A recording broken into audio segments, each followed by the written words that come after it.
नमस्कार, बहुत बहुत स्वागत करती हूँ आप सभी का। आप देख रहे हैं भारत 24 और आज हम आप पहुंचे हैं द जेसी शो करने के लिए सिलिकॉन वैली ऑफ इंडिया यानी कि बेंगलुरु में। और वजह है कर्नाटक में आज से ठीक 1 महीने और 2 दिन बाद होने वाले चुनावों को लेकर। और जाहिर बात है इसको लेकर सरगर्मी बहुत ज्यादा तेज हो चुकी है। आज द जेसी शो में इसी पर चर्चा करेंगे। कर्नाटक चुनावों को लेकर क्या समीकरण है, क्या चुनौतियां पार्टी के लिए, जिसके लिए हमारे साथ इस वक्त मौजूद है भारत 24 के सीईओ और editor in chief doctor Jagdish Chandra. बहुत बहुत स्वागत करती हूँ सर आपका द जेसी शो में। Thank you so much for joining us. और देखिए, कर्नाटक में इस बार जो चुनाव है, बीजेपी को इस बात का पूरा विश्वास है कि इस बार वो एक बार तुम और एक बार हम का जो राजनीतिक पैटर्न है उसे धता साबित कर देगी। इसकी सीधी सीधी वजह है प्रधानमंत्री मोदी की मौजूदगी, राजनीति के चाणक्य अमित शाह की स्ट्रैटेजी और जेपी नड्डा का मैनेजमेंट। बीते कई चुनावों में हमने देखा कि किस तरीके से प्रधानमंत्री की मौजूदगी ने चुनावों की दशा और दिशा को तय कर दिया है। बीजेपी इस बार दक्षिण भारत में अपने इकलौते दुर्ग को बचाए रखने के लिए तमाम कोशिश कर रही है।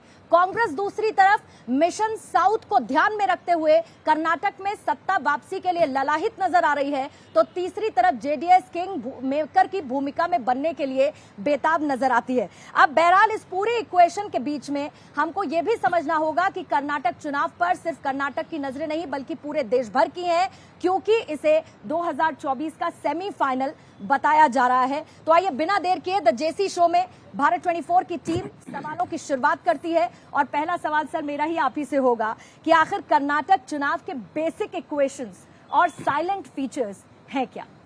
बेसिक इक्वेशन ये है कि यहाँ 5 करोड़ मतदाता हैं, 5 करोड़ 20 लाख, 58,000 बूथ हैं, 224 सीटें हैं आपकी जो हैं, और अब चुनाव है 10 को, 13 को काउंटिंग है, सिंगल डे काउंटिंग है। दूसरी विशेषता यहाँ की ये है कि कभी भी कोई राजनीतिक दल अधिकांश समय पूरी मेजोरिटी लेके यहाँ पे नहीं आया। हंग असेंबली हमेशा यहाँ पे नॉर्मली यहाँ पे रही है। अब इस बार देखना ये है कि हंग असेंबली आती है या क्लियर मेजोरिटी आती है, और फिर ये जैसा आपने कहा कि भगवा फिर से फहराता है या कोई दूसरी सरकार बनती है। ये सारे फीचर्स हैं हमारे सामने जो आगे चल के हम इनको डिस्कस करेंगे। जी सर, तीसरी बार भाजपा सरकार बनाने की कोशिश में लगी हुई है और कहीं ना कहीं ये मैसेज दे रही है कि बना लेगी। आपको क्या लगता है कि बना पाएगी इस बार हंग असेंबली की जगह कुछ और भाजपा की सरकार? देखिए, आज जो ग्राउंड रियलिटी है यहाँ पे बेंगलोर में, उससे तो एक तरह से भाजपा सिंगल लार्जेस्ट पार्टी के रूप में सामने दिख रही है मुझे। सरकार पक्के तौर पे वही बनाएंगे। सिंगल लार्जेस्ट पार्टी के नाते राजभवन से इन्विटेशन आएगा, 1 हफ्ते बाद फिर आपको प्रूव करना होता है मेजोरिटी। इसी बीच में सब लोग भाजपा से जुड़ते हैं, जैसे पहले लोग आते जाते रहे हैं यहाँ पे जो है, तो सरकार तो इनकी बनेगी। अब मेजोरिटी क्लियर आएगी कि नहीं अभी देखना बाकी होगा।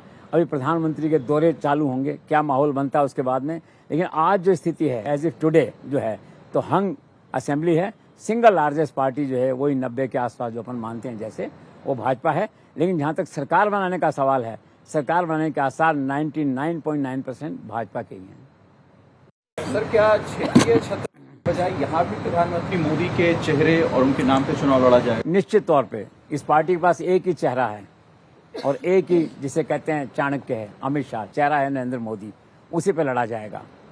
He is the only person who is prime minister in all complete terms. He is a single one man army जिसे कहते हैं, जो सारी बाजी पलट देते हैं एन वक्त पे आकर के। तो निश्चित तौर पे, और क्षेत्रीय क्षेत्रफल में तो लड़ाई, अंदरूनी कलह, ये सब है। और फिर कोई चेहरा ऐसा है भी नहीं सामने जिसको लाकर जनता के सामने लाया जा सके। आप जानते हैं किस तरह का अंदरूनी लड़ाई, विभाजन आपस में जिन चेहरों का है। तो निश्चित तौर पे कहा जा सकता है ये यहाँ पे कि मोदी के चेहरे पे चुनाव लड़ा जाएगा, और जो जीतने की आशा है वो मोदी के कारण से ही है। आपको क्या लगता है सर कि इस बार के चुनाव में यहाँ क्या क्या मुद्दे रहेंगे? मुद्दे तो देखिए वही रहते हैं नॉर्मली। आजकल मुद्दे 2 हो गए हैं। पहले हिंदुत्व होता था, अब डेवलपमेंट साथ में हो गया है। तो मेरा मानना यह है कि बेसिकली हिंदुत्व और डेवलपमेंट ये भाजपा के मुद्दे रहेंगे। बाकी पार्टियों के मुद्दे अपनी जगह। उनके चुनाव घोषणा पत्र आप देखते हैं, हर पार्टी का मुद्दा अलग है। लेकिन मोटे तौर पे बात अभी भाजपा की हो रही है कि ज़्यादा संभावना भाजपा की है, तो उनका मुद्दा वही रहेगा, हिंदुत्व प्लस डेवलपमेंट। और सर, इस बार सरकार ने नई आरक्षण नीति लाकर एक नया, ये कह लीजिए कि पर्सपेक्टिव में लोगों के बीच में उतरने की जो प्रयास है उसको और जोर दिया है। तो क्या ये गेम चेंजर के तौर पर होगी नई आरक्षण नीति? हो सकता है। मास्टर स्ट्रोक है ये, बरसों से डिमांड चली आ रही थी। 2% इधर 2% इधर, दोनों जो लीडिंग कास्ट हैं यहाँ की उनको, प्लस मुस्लिम आरक्षण खत्म किया है, वो आगे हम उस पर चर्चा करेंगे जाके। तो गेम चेंजर हो सकता है ये। इससे बहुत उम्मीद है भाजपा को, और चुनाव के जो रणनीतिकार हैं उनका ये मानना ये है कि ये जो मास्टर स्ट्रोक है ये गेम चेंजर हो सकता है। लेकिन कांग्रेस ने सर ये भी कह दिया है कि अगर वो चुनाव जीतती है तो 4% जो मुस्लिम आरक्षण है वो फिर से लागू कर देगी। इसका मुस्लिम मतदाताओं पर किस तरीके का निश्चित तौर पे अनुकूल प्रभाव पड़ेगा। उनको एक आशा किरण दिखाई दी है कि कोई तो है हमारी बात कह रहा है जो इस तरह से। तो निश्चित तौर पे साइलेंट वोटिंग जो मुस्लिम्स करते हैं कांग्रेस के फेवर में ज्यादातर, वो इससे और प्रोत्साहित होंगे करने के लिए इस बात से जो है। और वैसे क्या है कि कांग्रेस भी इसको ऐलानिया तौर पर इसका प्रचार नहीं करेगी, क्योंकि हिंदुत्व का डर सभी को रहता है, हिंदू वोटर की सेंटिमेंट का रहता है।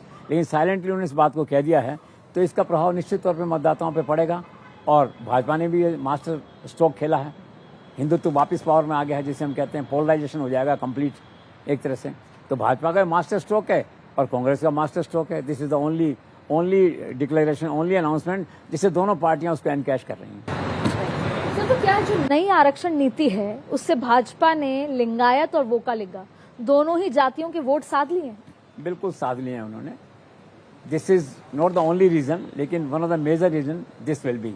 2% बढ़ा दिया, 3 दशक से डिमांड चल रही थी, मान लिया उसको। बाकी दोनों जो जातियां मतदान करती हैं वो आप जानते हैं अलग अलग फैक्टर्स हैं उनके, अलग अलग लीडर्स हैं उनके। कहीं पे सिद्धारमैया है उनके, कहीं पे येदियुरप्पा हैं उनके पास में, कहीं शिव कुमार हैं उनके पास में, कहीं कुमार स्वामी हैं। वो सब मुद्दे अलग अलग हैं, लेकिन एक मेन मुद्दा जो था इन दोनों जातियों को साथ लेकर चलने का, ताकि ओपनली बगावत नहीं करें ये भाजपा के अगेंस्ट आकर के, उसको इन्होंने साथ लिया है। सर, अमित शाह ने कहा है कि चुनाव एक युद्ध है, तो क्या है आखिर इसके मायने? इसके मायने ये है कि चुनाव वास्तव में युद्ध है, इस युद्ध की तरह लड़ो जिसे कहते हैं। और युद्ध में कभी रहम नहीं किया जाता, तो रहम मत करो, गलती मत करो, शत्रु से लड़ो, शत्रु को मार के चुनाव जीत के आओ। इसलिए उन्होंने कहा कि चुनाव एक युद्ध है। कार्यकर्ताओं में प्राण फूंकने के लिए उन्होंने नारा दिया है। सर, अशोक गहलोत जी की ओपीएस ओल्ड पेंशन स्कीम जो है, उसने देखा हमने कि हिमाचल में उसने चुनावी परिणामों को बहुत प्रभावित किया है। तो आपको लगता है कि कर्नाटक के चुनाव में भी ओपीएस का असर रहेगा? 100% रहेगा। और इसको भाजपा खुद मानती है, इस बात को देखिए। इसलिए मानती है कि उन्होंने एडिशनल चीफ सेक्रेटरी की अध्यक्षता में कमेटी बनाई है 5 लोगों की। कमेटी से कहा 5 राज्यों में जाओ, स्टडी करके आओ, 30 अप्रैल तक हमें बताओ, यहाँ मतदान से पहले हमें कुछ करना है यहाँ पे जो है।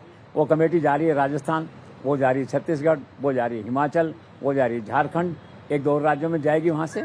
और ये निश्चित तौर पर अशोक गहलोत का मास्टर स्ट्रोक था राजस्थान में, इसलिए यहाँ से बार बार फोन जा रहे हैं और AIC से फोन जा रहे हैं बार बार गहलोत साहब को, आइए आपके यहाँ ज़रूरत है, आपको यहाँ आना होगा। वो पहले भी राज्यसभा चुनाव में कर्नाटक के प्रभारी रह चुके हैं, तो बहुत जल्द वो खुद मैदान में आएंगे।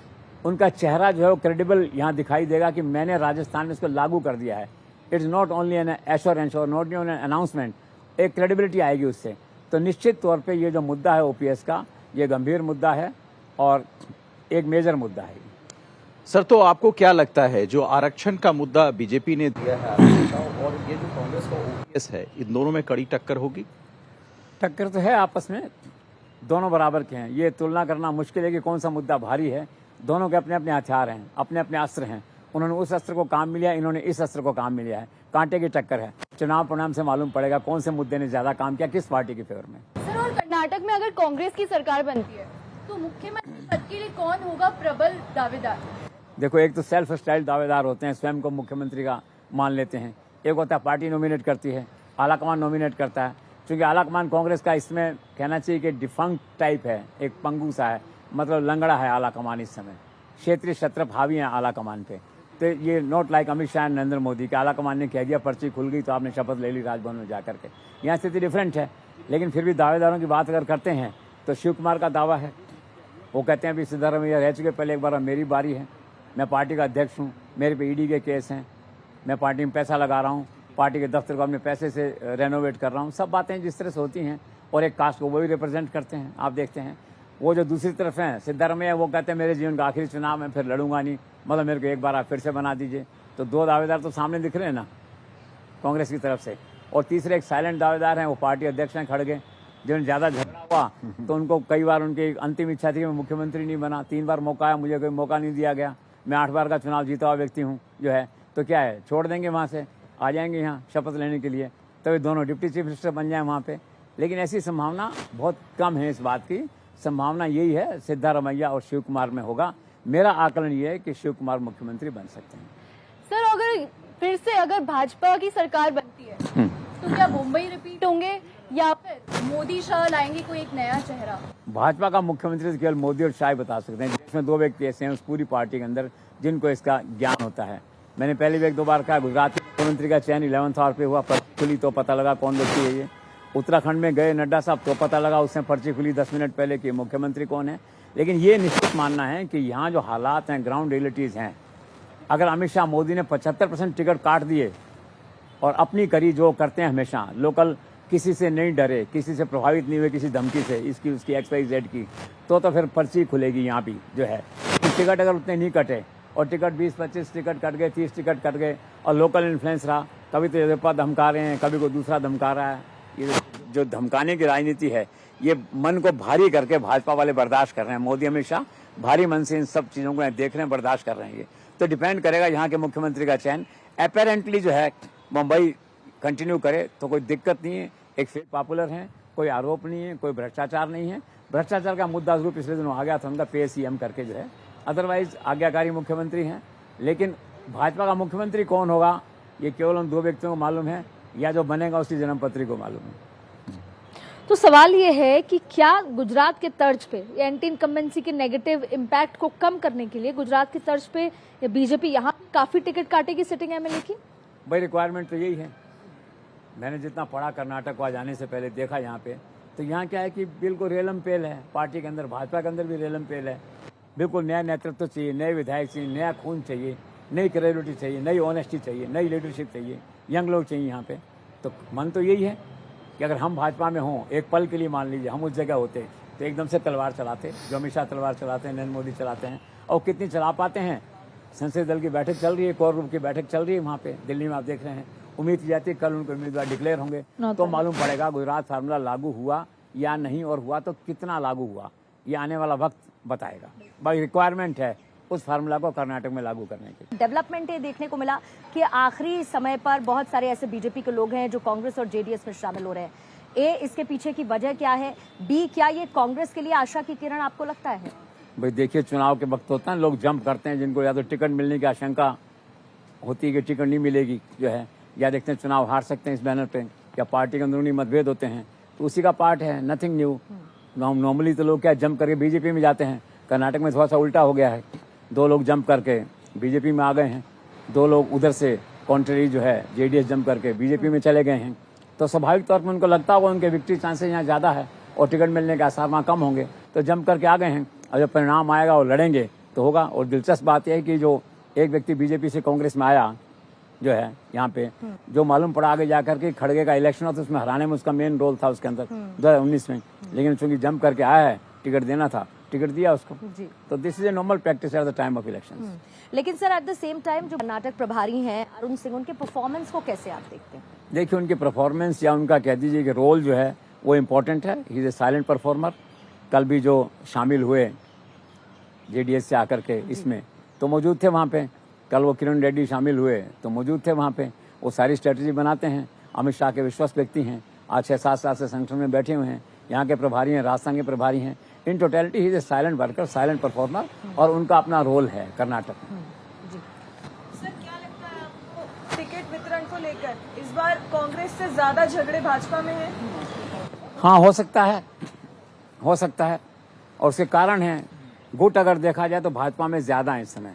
येदियुरप्पा को लेके काफी टेंशन है कुछ लोगों के अंदर, कहीं कहीं वर्सेस भी हो जाता है, बोम्मई वर्सेस येदियुरप्पा जो है। तो कंपैरेटिवली झगड़े यहाँ ज्यादा हैं। और कुछ लोगों को ये भी लगता है विनिंग पार्टी है भाई। बाय एंड लार्ज तो लोग जानते हैं ना कि सरकार तो उनको बनानी है। एक large area of political parties है, उसमें ये बिलीफ है कि सरकार तो लोग बनाएंगे जैसे। तो टिकट के लिए झगड़ा है सारा जो है। येदियुरप्पा घर पे एक आदमी चला गया था, झगड़ा हो रहा, उसने थप्पड़ मार दिया उस आदमी को उठा करके जो है। तो झगड़े ज्यादा हैं, ऑफ कोर्स हर पार्टी में होते हैं, यहाँ भी हैं। सर, कर्नाटक में भाजपा की जो भी जीत या हार होगी, क्या उस पर दूसरे राज्यों के जो क्षेत्रीय क्षत्रप हैं उनकी भी नजरें हैं? भाई रहता है, साइकोलॉजिकल इम्पैक्ट तो लोगों का रहता ही है ना। या कई लोग ऐसा लगते हैं हमारा नंबर आएगा कि नहीं आएगा, वो देखते हैं नरेंद्र मोदी अमित शाह की नज़र हम पे पड़ेगी कि नहीं। और वो कभी कभी ये सोचते हैं कि भाई वो लोग बहुत मजबूत हैं।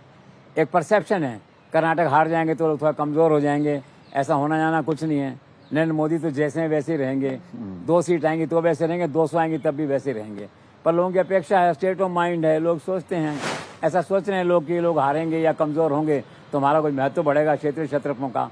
अब मुझे लगता नहीं कि इनकी हार जीत से कोई क्षेत्रीय क्षेत्रफलों का महत्व बढ़ने वाला घटने वाला है। वो लोग तो हैं जैसे हैं, उन्होंने तो सोच रखा है, वो अपने हिसाब से करते हैं, उसमें किसी दबाव में काम करते नहीं, चेंज करते नहीं हैं। तो सोच है, स्टेट ऑफ माइंड है क्षेत्रफलों का, let it continue till the poll results come. Sir, ये मोदी और शाह का जो 156 का प्लान है, क्या ये मजबूरी है भारतीय जनता पार्टी की 80 साल की येदियुरप्पा को ढोने की? देखिए, दोनों बातें हैं। अब 156 तो अपनी जगह है जी उम्मीद पे दुनिया जीती है। जी पिछले 20-25 साल से हंग असेंबली आती है, नॉर्मली बहुत कम होता है ऐसा कि जब सरकार बनती है, लेकिन कोशिश तो रहती है। और नरेंद्र मोदी, अमित शाह चमत्कारी व्यक्ति हैं, चमत्कार कर भी देते हैं। और तीसरे व्यक्ति नड्डा ही और जुड़ गए हैं उनके साथ में इस बार, आपने देखा है। तो ये टीम जो है, ये टीम जरा चमत्कारी है। इनको लगता है कि हम 150 ला सकते हैं, 156 भी ला सकते हैं, और गुजरात में लाए भी थे। तो इनके लिए नया कुछ नहीं है, ये कुछ भी कर सकते हैं। तो बहरहाल उनका एक सपना है, एक इमेजिनेशन, एक कन्विक्शन है, एक कंसेप्ट है इसके अंदर कि हम 156 लेके आएंगे। अब रही बात येदियुरप्पा की, तो येदियुरप्पा का तो मैंने आपसे कहा ना, को तो भाजपा की सबसे बड़ी असेट है येदियुरप्पा, और भाजपा की सबसे बड़ी लाइबिलिटी है येदियुरप्पा। जिसे अगर ऐसे हल्के शब्दों में कहा जाए तो भाजपा के गले की हड्डी है येदियुरप्पा। उनको समझ नहीं आता इसको डील कैसे करें। भ्रष्टाचार के नाम पे हटा देते हैं, फिर ले आते हैं, फिर हटा देते हैं, फिर ले आते हैं, अब आगे पता नहीं क्या होगा। तो इसी से मुक्ति पाने के लिए तो अमित शाह कह रहे हैं कि टिकटें काटो, ताकि अगली बार कोई येदियुरप्पा न बन पाए। 75% टिकटें काट दो, नए चेहरे आएंगे, कोई येदियुरप्पा नहीं होगा, कोई कुमारस्वामी नहीं होगा, हम ही होंगे, भाजपा आला कमान होगा, दैट वे। तो मजबूरी है उनकी, अब क्या किया जाए, उसको पार्ट ऑफ लाइफ है। आप उस मजबूरी में देखिए ना, उसके अंदर है कि मजबूरी किस तरह से होती है। वो जो एक बात ये भी आती है ना कि साध लिया उन्होंने, तो मजबूरी ऐसी है कि अब एयरपोर्ट का उद्घाटन हुआ, शिवमोगा करके एक जगह है यहाँ पे, बहुत बड़ा एयरपोर्ट बना, प्रधानमंत्री आए थे, उनकी कॉन्स्टिट्यूंसी है। तो इनकी जो कॉन्स्टिट्यूंसी है खुद के येदियुरप्पा की, वो शिकारपुरी है वहाँ पे, तो उसी में आती है वो जो है। तो हुआ उद्घाटन वहाँ पे, तो पीएम ने 2 बार झुक के सलाम किया। वो फोटो दुर्लभ था नरेंद्र मोदी के जीवन में, इस तरह से वो सलाम करें किसी राजनेता को, अद्भुत था ये। इसमें व्यंग भी था और इसमें वो कई मजबूरी भी झलकती है एक स्थिति की जो है। फिर क्या हुआ कि चले वहाँ से, तो एक यंग व्यक्ति जैसे होता है, एक वृद्ध व्यक्ति का हाथ पकड़ के चलता है, तो नरेंद्र मोदी ने उनका हाथ अपने हाथ में लिया और कम से कम 1 फरलांग तक चलते रहे। तो नरेंद्र मोदी के जीवन में इस तरह के दृश्य दुर्लभ हैं जो है। तो उनका येदियुरप्पा के प्रति प्यार भी हो सकता है, थोड़ा मजबूरी की झलक भी है एक तरह से। इसी तरह से अमित शाह जब यहाँ पे आए तो उनका जन्मदिन और कुछ इस तरह का था, तो उनके घर पे गए नाश्ता करने के लिए। जब रिसीव करने के गेट पे, तो पिता पुत्र उनके जो लड़के हैं येदियुरप्पा के, विजेंद्र, वो दोनों खड़े हुए थे वहाँ पे जो है। तो आगे बढ़ के माला जो है येदियुरप्पा ने अमित शाह को ऑफर करी, उन्होंने कहा रुको। तो 1 सेकंड के लिए येदियुरप्पा थोड़ा अपसेट हुआ कि मुझे माला पहनाने से रोक दिया, क्या हुआ। फिर उन्होंने इशारा किया कि उनको दो, तो उनके पुत्र के हाथ में माला दी, फिर पुत्र के हाथ से माला पहनी, उसे कंधे पे हाथ रखा, तो खेल हो गया। तो अमित शाह के एक संकेत से, घटना से खेल हो गया एक तरह से जो है। तो मजबूरी है, साधते हैं, और मजबूरी कब तक चलेगी ईश्वर जाने। जिक्र किया येदियुरप्पा का, पर फिर भी उनको बैलेंस किया जा रहा है, तो क्या इसी तर्ज पे वसुंधरा राजे को राजस्थान में बैलेंस किया जाएगा? कर सकते हैं तो वो भाजपा में भी ना, कांग्रेस में थोड़ी है, भाजपा में है। वो तो क्या है, वसुंधरा के प्रति भी कोई ऐसा नेगेटिव भाव आलाकमान के मन में नहीं है। बात इतनी सी है भी नई लीडरशिप लानी है, एक सेकंड जनरेशन यंग लीडरशिप को आगे डेवलप करना है। इसलिए कभी गजेंद्र सिंह को आगे बढ़ाते हैं वो, कभी सीपी जोशी को आगे बढ़ाते हैं, ठीक है ना। इस तरह से लोगों को अलग अलग उस ढंग से आगे बढ़ाते हैं। ओम बिरला को आगे बढ़ाते हैं, स्पीकर बना दिया उनको बैठा के। तो बेसिक उनका वसुंधरा प्रति को ऐसा भाव मैं नहीं समझता ऐसा। She is senior party leader, और कितना सम्मान देते हैं उनको। पिछली बार जो आए थे एक पब्लिक फंक्शन में, पब्लिक मीटिंग में जो है, तो मोदी जी ने कहा ना कि आप चलिए पहले, एक तरह से अमित शाह के मिलते हैं। लेकिन अब क्या है, समय, उम्र और कई चीज़ें हैं, लेकिन कभी कभी क्या राजनीति में समझौते करने पड़ते हैं जो है, ठीक है। तो वसुंधरा मैडम प्रति नेगेटिव कुछ नहीं है।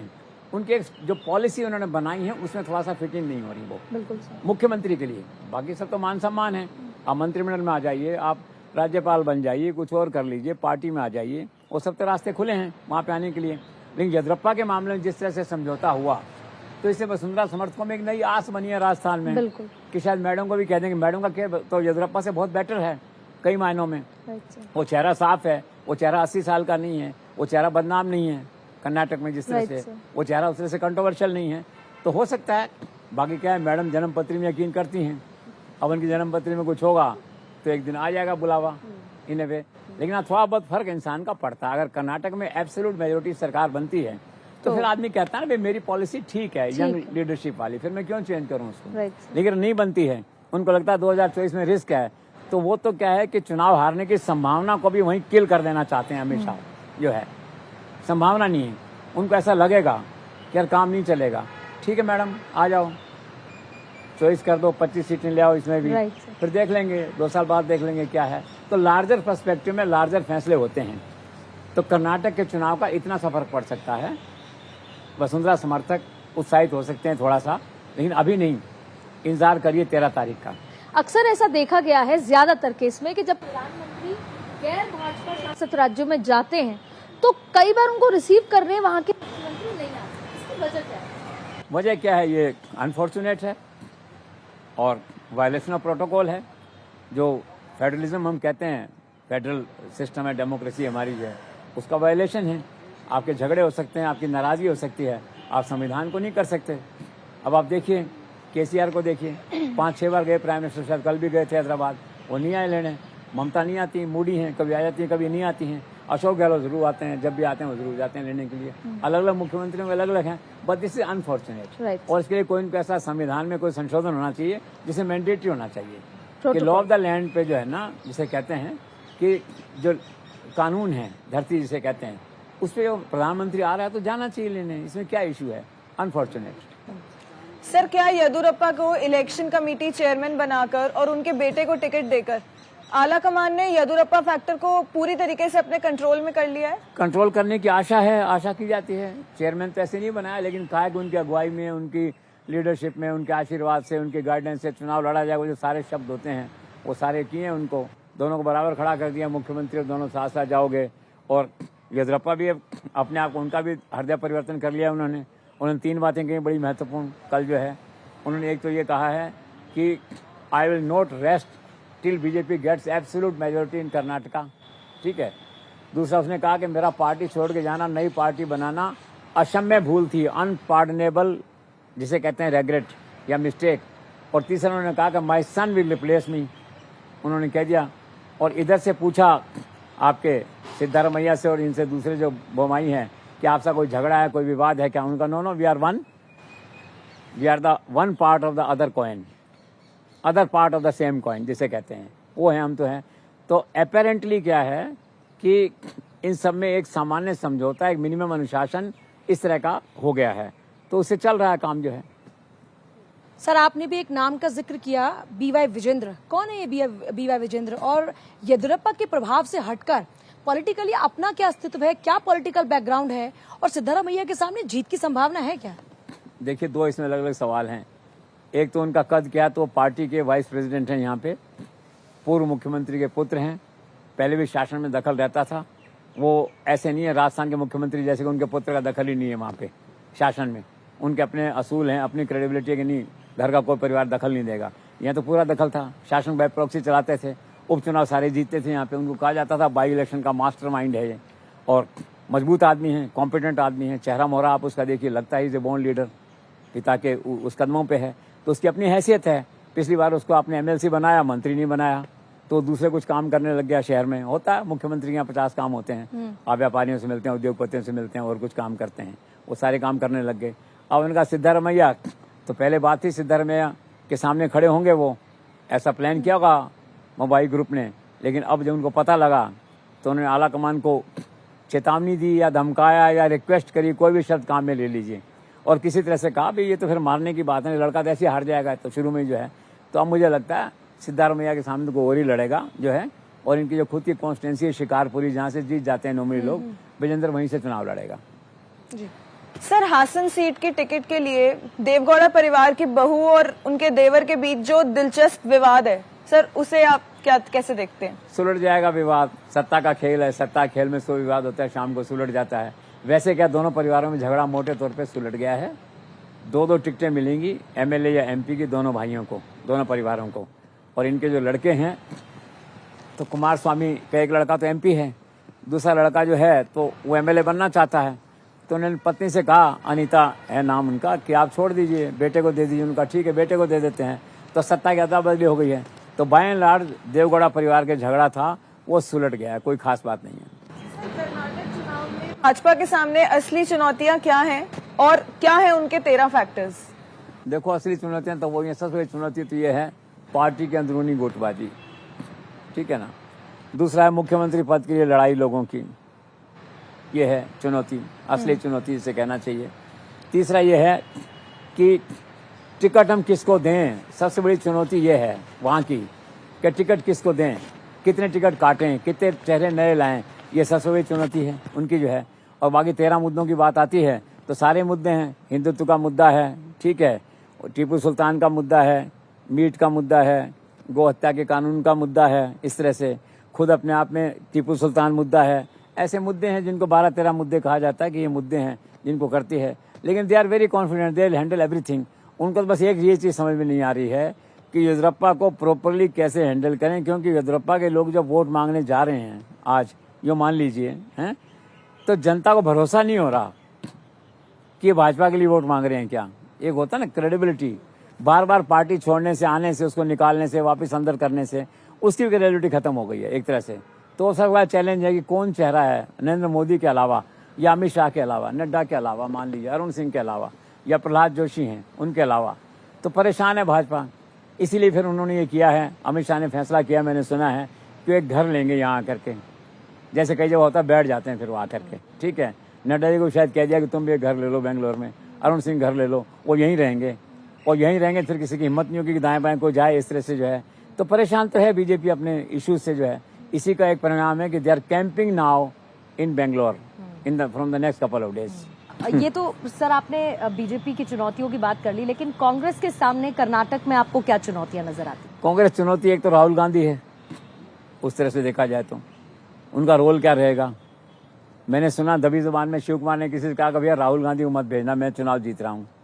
मे भी उनको डर रहता है, राहुल गांधी अच्छे आदमी पर डर रहता है कि ऐसा बयान दे देंगे कि सब खेल बिगड़ जाएगा। वहाँ सावरकर के खिलाफ बयान दे दिया, कहीं कुछ और बयान दे देंगे, एक अनिश्चितता का माहौल है। इसमें कोई शक नहीं है कि राहुल का इम्पैक्ट है, यंग है, डायनेमिक है, ब्रिलियंट है, 40 किलोमीटर जिम कर सकते हैं, 1000 किलोमीटर चल सकते हैं, सब है। लोग उनको आश्वस्त नहीं है कि वो नॉर्मल आदमी हैं कि नहीं, ये भरोसा नहीं हो पाया लोगों को जो है। तो एक तरह से एक तो बात चैलेंज ये है कि रोल क्या होगा गांधी परिवार का इसके अंदर। दूसरा वही झगड़ा, टिकटों का झगड़ा सबसे कम है, 224 में से वो लोग दे चुके हैं, तो वो कोई मेजर इशू उनके सामने नहीं है। लीडरशिप का इशू है, थोड़ा बहुत है, वो ज्यादा नहीं है। मैं अगर ये कहूँ भाजपा की तुलना में कांग्रेस की चुनौतियां कम है इस बार। कारपेट बॉम्बिंग बॉम्ब जो नया आया है ये प्लान, देखिए बीजेपी वाले जो हैं वो तो कॉर्पोरेट बॉम्बिंग करते हैं। अब आप देखें हजारों कार्यकर्ता इन्वेड करने, इसके अंदर आक्रमण कर देना, कर्नाटक पे आक्रमण कर देंगे, सारे विधायक आ जाएंगे राज्यों के, सारे मुख्यमंत्री आ जाएंगे, सारे केंद्रीय मंत्री आ जाएंगे, 50 लोगों की एक टीम बन जाएगी, 10,000 लोगों का एक ट्रेंड आ जाएंगे, संघ परिवार के 20,000 लोग आ जाएंगे, तो पूरे घेर लेंगे इसको जिसे कहते हैं, और एक एक वोट की गिनती करेंगे, मैन टू मैन मार्क करेंगे। तो कारपेट बॉम्बिंग करते हैं वो। मोदी जी आएंगे, वो यहाँ बैठ जाएंगे, 20-25 मीटिंगें कर लेंगे, आकर के दिशा बदल देंगे। अमित शाह घर ले रहे हैं, तो कारपेट बॉम्बिंग करते हैं, उनका एक स्टाइल ऑफ फंक्शनिंग है, आगे भी करेंगे। Who are the key players in this election? Key players in this election? की प्लेयर वैसे तो ये 5-6 लोग यही बताए जाते हैं। अब आप गिन लीजिए इनको। बीजेपी चालू करी, येदियुरप्पा हैं, मोबाई हैं अभी जो चीफ मिनिस्टर हैं, ठीक है। इधर देख लीजिए कांग्रेस से 2 हैं, ये सिद्धारमैया हैं, शिव कुमार हैं, एक कुमार स्वामी हैं, देवगौड़ा हैं। बाय एंड लार्ज ये सारे की प्लेयर्स हैं, ये डिसाइड करते हैं। सत्ता इन्हीं में बंटनी आपस के अंदर जो है। सर आप क्या कांग्रेस अध्यक्ष खड़गे का दलित कार्ड कर्नाटक में काम करेगा? देखो थोड़ा बहुत तो करता है, और एक अच्छी बात ये हुई कि कांग्रेस अध्यक्ष बनने के बाद में जो है खड़गे is behaving well, is conducting well himself. थोड़ी सी क्रेडिबिलिटी कांग्रेस की बनी है, और कुछ लोगों को ये भी लगा है कि राहुल से हटके एक दूसरा व्यक्ति भी है जो कुछ इन्फ्लुएंस रखता है, आगे कोई स्थितियां सुधरेंगी।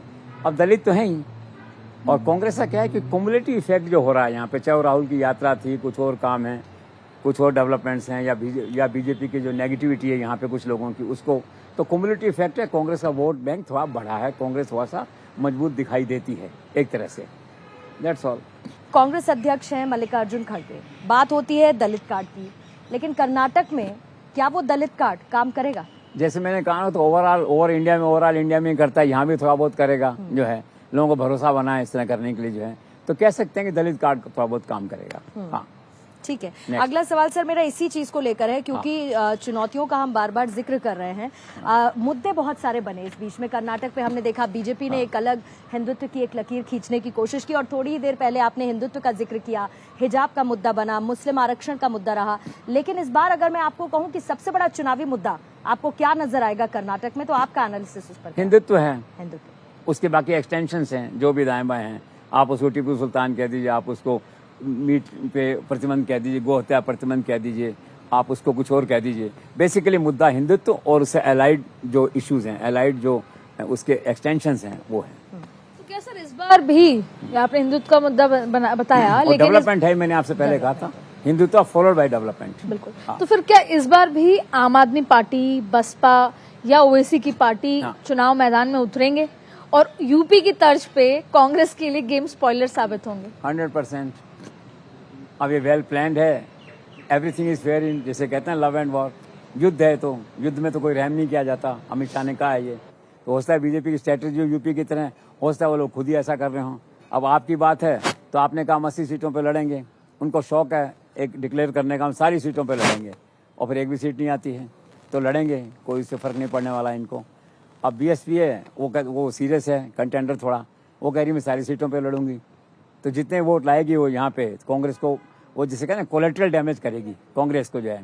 ओवैसी की जो पार्टी है, अब वो कहते हैं कि हम वैसे 25 लड़ेंगे, 3 अभी डिक्लेयर कर दिए हैं हमने जो है, वो निश्चित तौर पर कांग्रेस को डैमेज करेंगे। उसमें थोड़ी सी एक आशा किरण ये है ओवैसी के मामले में कि वो जेडीएस के साथ अलायंस कर सकता है। पिछले चुनाव में उन्होंने ऐसा अलायंस किया था घोषित, उनके खिलाफ कोई कैंडिडेट खड़ा नहीं किया था उन्होंने। तो JDS at the moment is virtually extension of Congress at the moment, आगे भी जा सकते हैं वो, तो ओवैसी नुकसान करेगी। तो your question is absolutely right कि सब कांग्रेस के लिए वोट स्पॉइलर हैं। सर आखिर क्यों है भाजपा के लिए कर्नाटक का चुनाव जीतना जरूरी? आपका एनालिसिस क्या कहता है? इसलिए कि ये लोकसभा चुनाव का मूड डिसाइड करेगा, और साउथ गेट है कर्नाटक, भाजपा की बहुत इच्छा है साउथ में आगे जाने की, उसके लिए जीतना इनको बहुत ज़रूरी है साउथ के अंदर। अब साउथ में देखिए 6 स्टेट्स हैं, आप देखते हैं, आंध्र प्रदेश है, तेलंगाना है, ठीक है, कर्नाटक है, और उधर तमिलनाडु है, केरला मान लीजिए आप जो है, और एक वो ये पांडिचेरी क्या है, पांडिचेरी इन द सेंस। तो बेसिकली सारी स्टेट्स हैं, तो उनके लिए जीतना ज़रूरी है, क्योंकि this is the only BJP government in south, इसलिए भी जीतना बहुत ज़रूरी है उनके लिए। यहाँ से आगे बढ़ना चाहते हैं वो, एक्सपांड करना चाहते हैं अपने आप को, इसलिए। और फिर लोकसभा चुनाव का भी एक मूड बनता है, माहौल बनता है इसके बाद में कर्नाटक से, तो जीतना ज़रूरी है उनके लिए। मरने मारने का सवाल है साउथ के लिए, उनका सपना है जो साउथ का 129 सीटों पे कब्जा करने का, आज 29 उनके पास है, 25 कर्नाटक में उनके पास में जो है, उसको रिटेन करना चाहते हैं और एक्सपांड करना चाहते हैं, तो ज़रूरी है चुनाव जीतना उनके लिए। As a part of strategy it's a must for them. और सर चुनाव तो हर पार्टी जीतना चाहती है, और चुनाव जीतने के ऊपर मतदाताओं को लुभाया जाता है। तो आपके हिसाब से कौन कौन सी वो पॉलिटिकल पार्टीज हैं जो इस वक्त चुनावी रेवड़ियां बांट रही हैं? अभी तो कांग्रेस सबसे आगे है, आप वालों को शर्म आ गई कि हमसे आगे भी कोई रेवड़ियां बांट सकता है जो है, ऐसी ऐसी रेवड़ियां बांट रहे हो। अब एक तो ओपीएस की बात होगी, तो पुरानी रेवड़ी है या एक्चुअल है, जो भी एक डिबेटेबल रेवड़ी है ओपीएस जो है, ओपीएस का हो गया। फिर उन्होंने कहा है उसके अंदर कि 200 यूनिट बिजली फ्री देंगे हम, ठीक है, 10 किलो चावल फ्री देंगे। पहले नरेंद्र मोदी देते थे, उन्होंने काट के 5 कर दिया, उन्होंने कहा हम आपको 10 किलो देंगे यहाँ पे जो है। फिर महिलाओं को कह दी जितनी जो अडल्ट लेडीज़ हैं, तो 2,000 रुपये प्रति माह उनको देंगे एक भत्ता, इस तरह का मान लीजिए। केजरीवाल देता है 1,000, पंजाब में देते हैं 1,500, और ये कांग्रेस वाले कहते हैं हम 2,000 देंगे एक जो है। और एक और जो उन्होंने कहा है कि बेरोजगारी भत्ता है वो 3,000 रुपये महीना देंगे। तो हुआ क्या है कि ओपीएस की सफलता के बाद कांग्रेस को लगा है कि शॉर्टकट है रेवड़ियां बांटना और ओपीएस जैसी स्कीमें लाना। ओपीएस में नॉट भी एग्जैक्टली द रेवड़ी जो भी है, इसलिए और उससे चुनाव सीधे जीता जा सकता है। जैसे कहते हैं ना हमारे चैनल में कि फ्री डिश लगा दो यार, अपना रेटिंग बढ़ जाएगा। तो ऐसे उनको रास्ता समझ में आ गया है, तो उस रास्ते को फॉलो कर रहे हैं एक तरह से जो है। सर एक और मुद्दा है जो कर्नाटक और महाराष्ट्र की सीमा से जुड़ा हुआ जो विवाद है, हाँ, उसका क्या असर पड़ेगा उस चुनाव पे, आपको क्या लगता है? चुनाव पे ज्यादा असर नहीं है, 865 गांवों का सवाल है, बॉर्डर एरिया का सवाल, लेकिन माहौल तो बिगड़ता है मतदाताओं में। दोनों बीजेपी गवर्नमेंट हैं, दोनों का boss home minister Amit Shah है, और फिर वो लड़ते हैं आकर के, एलानियां लड़ते हैं करते हैं, तो मैसेज अच्छा नहीं जाता। और चुनाव से ज्यादा बीजेपी के लिए मैसेज अच्छा नहीं जा रहा, एक अनुशासित पार्टी है, इट्स नॉट कांग्रेस और आप मन चाहे जो कर ले जो है। अब देखो वैसे तो हाई हैंडेडनेस है महाराष्ट्र के पार्ट पे, अब उन्होंने एक इंश्योरेंस स्कीम लॉन्च कर दी बॉर्डर एरियाज के लिए जो कर्नाटक से मिलते हैं। कहा भी है तुम्हें हम इंश्योरेंस ऐसे ऐसे देंगे, तुम्हें एक एफिडेविट दे देना कि हम है ना महाराष्ट्र के रहने वाले हैं। फुलिश, कैसे दे देंगे एफिडेविट? आप कर्नाटक में रह रहे हो, तहसील आपकी, पटवारी आपका, कलेक्टर आपका, आप कैसे कह दोगे वहां रह रहा हूं मैं, जेल चले जाओगे आप जो है। तो इस तरह की बातें हैं, तो चल रहा है सारा, अनफॉर्चुनेट है। और वोट तो 2% घटेंगे, इससे 2% का मतलब चाहे 4 वोट घटें। It is unfortunate, bad development in the discipline arena of BJP के 2 मुख्यमंत्री कर रहे हैं। और अमित शाह की मीटिंग हुई थी, उनको समझा दिया था कि मामला सुप्रीम कोर्ट में, बैठ जाओ चुपचाप, मानते नहीं है। तो मेरा मानना है कि अमित शाह का डंडा घूमना चाहिए इनके ऊपर। सर क्या जेडीएस के कुमार स्वामी बनेंगे किंग मेकर? वो तो हर बार ऐसे ही करते हैं, कोई बीजेपी के साथ खड़े जाते हैं, कोई कांग्रेस के साथ खड़े जाते हैं। पिछली बार कांग्रेस के साथ खड़े हो गए थे, अब इस बार क्या दोनों पार्टियां लेवर कर रही हैं उनको। लेकिन झुकाव अगर देखा जाए 51%, तो कांग्रेस के प्रति उनका झुकाव रहता है जुड़ने का, 49% बीजेपी में रहता है। अभी मुझे बताया किसी ने, शशि जिक्र कर रहा था कि एक मीटिंग ऑलरेडी कांग्रेस और उन लोगों की हो चुकी है, जेडीएस वालों के तालमेल की संभावनाओं को देख रहे हैं आप। अब सवाल ये कि क्या चुनाव पूर्व तालमेल हो या चुनाव के बाद आप सपोर्ट करें। चुनाव के पूर्व वो पहले जब लड़ते हैं हार जाते हैं। 2018 में शायद लड़े थे, 21 सीट पे वो लड़े थे और 7 पे ये लड़े थे, एक सीट आई दोनों को। तो संभावना काफी प्रबल है कि जेडीएस जो है वो किंग मेकर का रोल प्ले करेगा और आइदर और 2 के साथ जाएगा।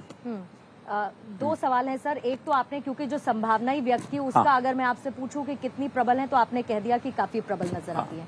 बहरहाल अब कर्नाटक के चुनाव में इस स्टेज पर अगर हम देखें तो आंध्र प्रदेश के पूर्व मुख्यमंत्री किरण रेड्डी, फिर उसके बाद ए के एंटनी के बेटे अनिल एंटनी, उनका बीजेपी ज्वाइन कर लेना, इसको आप कैसे देखते हैं? ये राहुल गांधी की और भूल है। राहुल गांधी इम्पैक्ट जिसे कहते हैं ना, राहुल गांधी इम्पैक्ट कह दो या बैड इम्पैक्ट कह दो उसको, जो है कि मेरे ख्याल से 9 साल में 23 बड़े लीडर छोड़ के चले गए। ये 2 उसी श्रृंखला का एक और पार्ट हैं, दोनों अच्छे कैंडिडेट हैं। एक तो इसलिए चला गया, उसने कहा भी राहुल गांधी गलती नहीं करते। राहुल गांधी से बात करना मुश्किल है, राहुल गांधी सुनते नहीं है, सबका एक ही है, चाहे तो वो गुलाम नबी आज़ाद हों, चाहे कैप्टन अमरिंदर सिंह हों, चाहे जतिन प्रसाद हों, आरपीएन सिंह हों, सिंधिया हों, पूरी फहरिस्त है यहाँ तो जो है, चाहे रेड्डी हों, जो भी हों। और सबसे बड़ा जो डैमेज हुआ नॉर्थ ईस्ट हाथ से निकल गया, वो जो हेमंत शर्मा हों, उन सब एक ही था, mishandling by Rahul Gandhi. वो बियॉन्ड कंट्रोल है, ना प्रियंका के बस में ना मैडम के बस में है, तो चलता रहेगा ऐसे। तो बस ये वही वाली बात है ये कि वो चले गए छोड़ के जी। अब वो उस इसलिए चले गए, छोटी सी बात, वो जो अनिल हैं एंटोनी, उनके लड़के हैं, वो बहुत पढ़े लिखे हैं, विदेश में पढ़ के आए हुए हैं, वो कांग्रेस के IT सेल के इंचार्ज थे, वो BBC की डॉक्यूमेंट्री बनी थी, उन्होंने कुछ समय विचार दे दिया, फ्रीडम ऑफ एक्सप्रेशन, उनके जो विचार थे पार्टी से नहीं मिलते होंगे उन्होंने, तो पार्टी उठा के सीधा उनको निकाल बाहर किया। तो बीजेपी वाले तो तैयार बैठ रहते हैं। बीजेपी के पास में इतना बढ़िया मॉनिटरिंग रहता है, कहीं कोई छोटा सा पत्ता हिले तो उनको एकदम से खड़क जाता है, दिल्ली में बैठ के बुला लेते हैं शाम को, प्लेन नहीं होता, रेगुलर सर्विस नहीं होती, चार्टर भेज देते हैं, आ जाओ भाई, फ्लाइट का वेट मत करो, जो है आ गया उसने ज्वाइन कर लिया। तो राहुल गांधी रहते सब होता रहेगा ये। और सब कांग्रेस ने इसको स्वीकार कर लिया है कि ये तो जैसे ऑर्डर ऑफ द डे है, चलने दो। ठीक वैसे ही जैसे चन्नी पर भी आजकल भाजपा के साथ संपर्क की बातें चल रही हैं। हाँ, हो सकता है, कोई बड़ी बात नहीं। मैं तो शुरू से महसूस कर रहा हूँ कि चन्नी के प्रति प्राइम मिनिस्टर और अमित शाह का व्यवहार थोड़ा सा फ्रेंडली टाइप दिखता है, डिफरेंट देन केजरीवाल और इन लोगों से, ऐसा मुझे लगता है। उनको लगता है शरीफ आदमी है, और ये वो जब आता है तो मिलते भी हैं उससे, वहाँ भी कोई सहायता मांगता है तो देते भी हैं उसको, अच्छी बात है। और फिर सर जालंधर उपचुनाव है तो एक ऐसी चेहरा चाहिए, अच्छी बात है, कंस्ट्रक्टिव एक कोऑपरेशन रहना चाहिए दलों के अंदर। सर एक बात ये समझनी है कि कांग्रेस के साथ तो आपने जेडीएस के बारे में बताया, लेकिन क्या भाजपा जेडीएस मिलकर सरकार बना सकते हैं, कोई तालमेल बैठ सकता है और सरकार बन? अमित शाह के रहते हुए कोई भी तालमेल हो सकता है, कुछ भी हो सकता है, साम दाम दंड भेद कुछ भी हो सकता है, राजनीति वही है, रहम मत करो शत्रु पे, बस कुछ भी हो सकता है। और मुझे कभी कभी ऐसा लगता है कि ज्यादा संभावना अब जो अमित शाह जिस तरह सरकार बनाते हैं और करते हैं, अब मुझे लगता है उनकी संभावना ज्यादा दिखाई देती है चुनाव जीतने के बाद। पहले तो कोई सवाल ही नहीं है, ठीक है ना। पहले अगर अलायंस हुआ तो कांग्रेस के साथ होगा, उनका चांसेस नहीं है, अगर हुआ तो कमजोर। और फिर ये है चुनाव के बाद तो फिर जो है ज्यादा संभावना अमित शाह के साथ उनके जाने के, फिर सीटों में डिपेंड करेगा। एक पल के लिए मान लो क्लियर मेजोरिटी आ गई, यू नेवर नो, भाग्य किसने किसका पढ़ा थोड़ी है।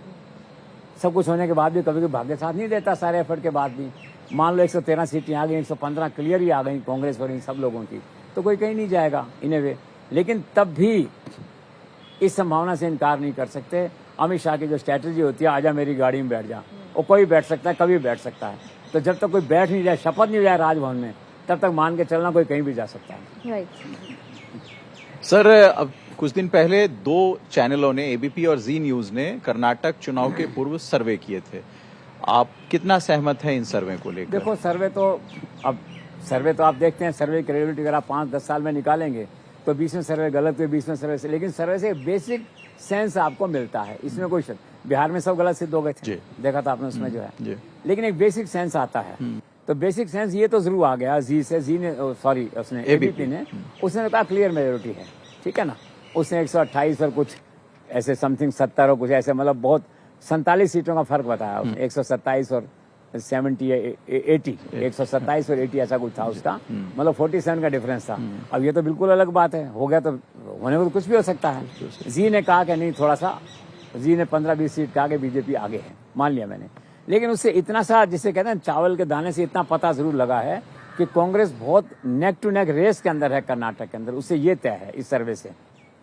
कांग्रेस आगे है पीछे है, इस सर्वे को छोड़ दीजिए। मैंने पहले कहा बीजेपी सिंगल लार्जेस्ट पार्टी आज है एक पल के लिए, ठीक है, 10 दिन में हो सकता है क्लियर मेजोरिटी पे आ जाए वो। तो उस नाते अगर देखा जाए तो कांग्रेस नेक टू नेक है। इन दोनों सर्वे से एक निष्कर्ष, एबीपी से ये निष्कर्ष निकलता है, कांग्रेस नेक टू नेक है। कर्नाटक चुनाव में हंग असेंबली की 100% लगती है मुझे, 99% कहती है, 1% तो मान के चलना चाहिए। नरेंद्र मोदी जब आते हैं चमत्कार हो जाता है, उसमें सारा देश हिलोरें लेने लग जाता है। वो जब रहेंगे 20 मीटिंगें करें, कर्नाटक के लोग हिलोरें लेने लग जाएंगे सारे के सारे। यहाँ देखना आप उनका मूड देखना, जनता का, वो जो जाते हैं भाषण देते हैं, ऐसा लगता है कोई उनकी दैविक शक्ति काम करती है। गुजरात में देखा मैंने, और नॉर्थ ईस्ट में देखा मैंने जाकर के, और वो इतनी मेहनत करते हैं, वो समझ जाते हैं कि मैं एमएलए का चुनाव मैं ही लड़ रहा हूँ यार, और प्राइम मिनिस्टर भूल जाते हैं, और पार्टी कार्यकर्ता बन जाते हैं एकदम से।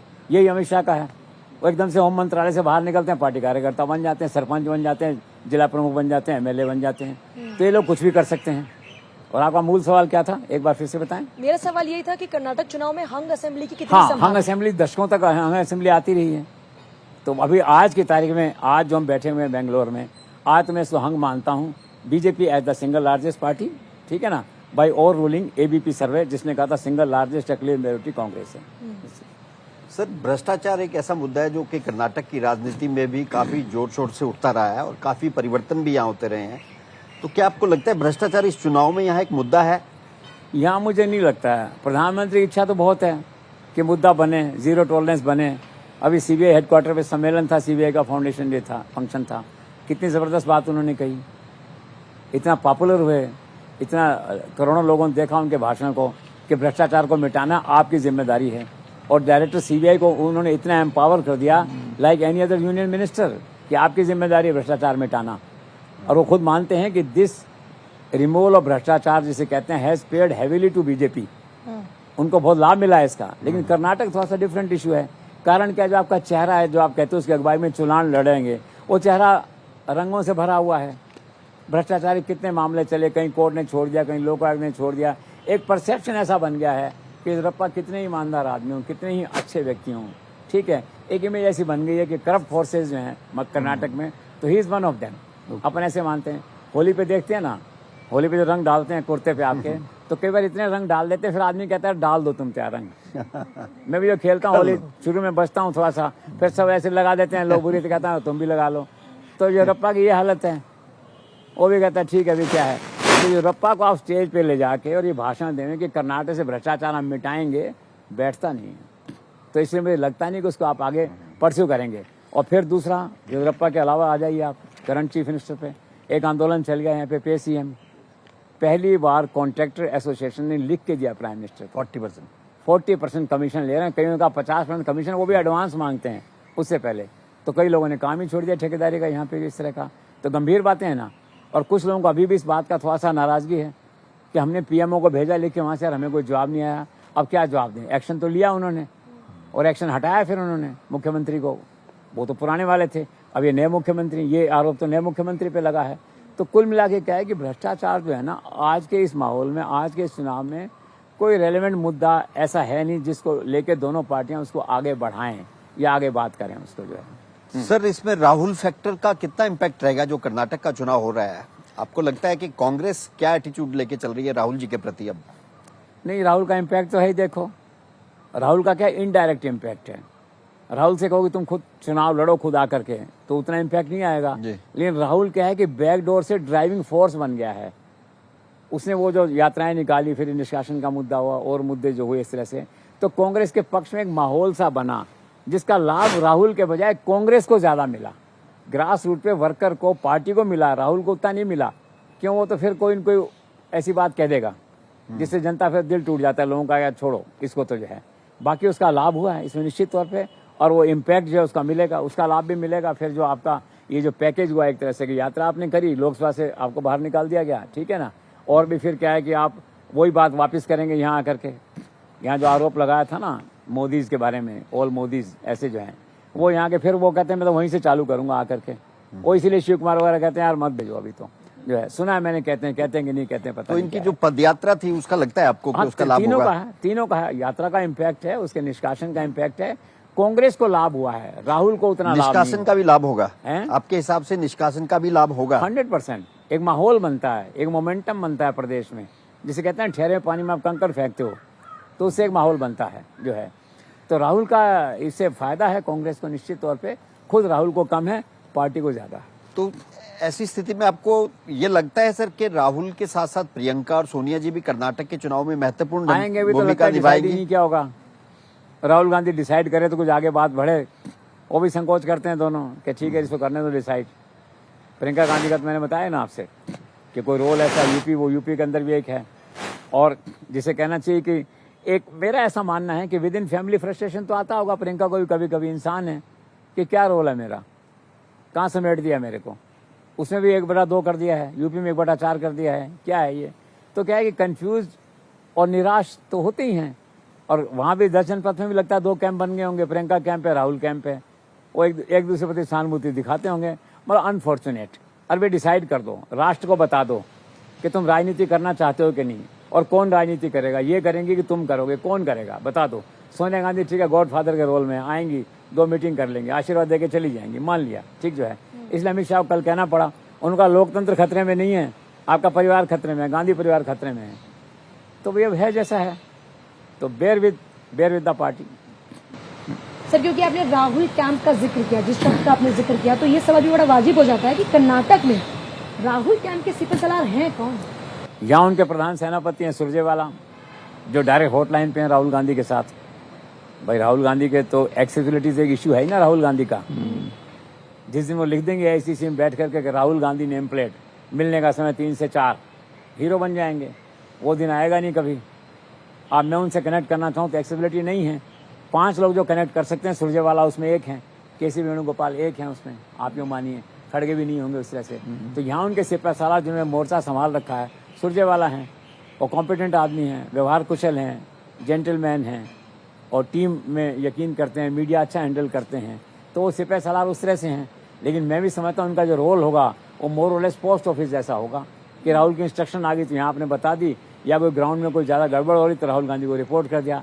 असली दादागिरी इलेक्शन तो वो लोग लड़ रहे हैं, सिद्धारमैया लड़ रहे हैं, शिव कुमार लड़ रहे हैं, देखा जाए तो वही लोग कर रहे हैं।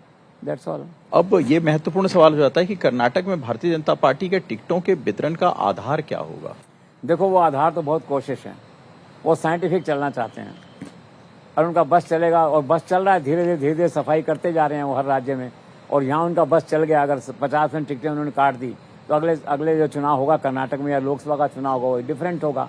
आधार उनका बड़ा स्ट्रांग होता है। अभी उन्होंने ये कहा है कि 3 अलग अलग एजेंसी से, अलग अलग ग्रुपों से सर्वे कराओ हर सीट का। 224 सीट का सर्वे 3 अलग अलग लोग करेंगे, वो बताएंगे किसको कितने मत मिल रहे हैं, किसको क्या मिल रहा है। एक साइंटिफिक तरीका तो यही हो सकता है, लोकतांत्रिक तरीका हो सकता है।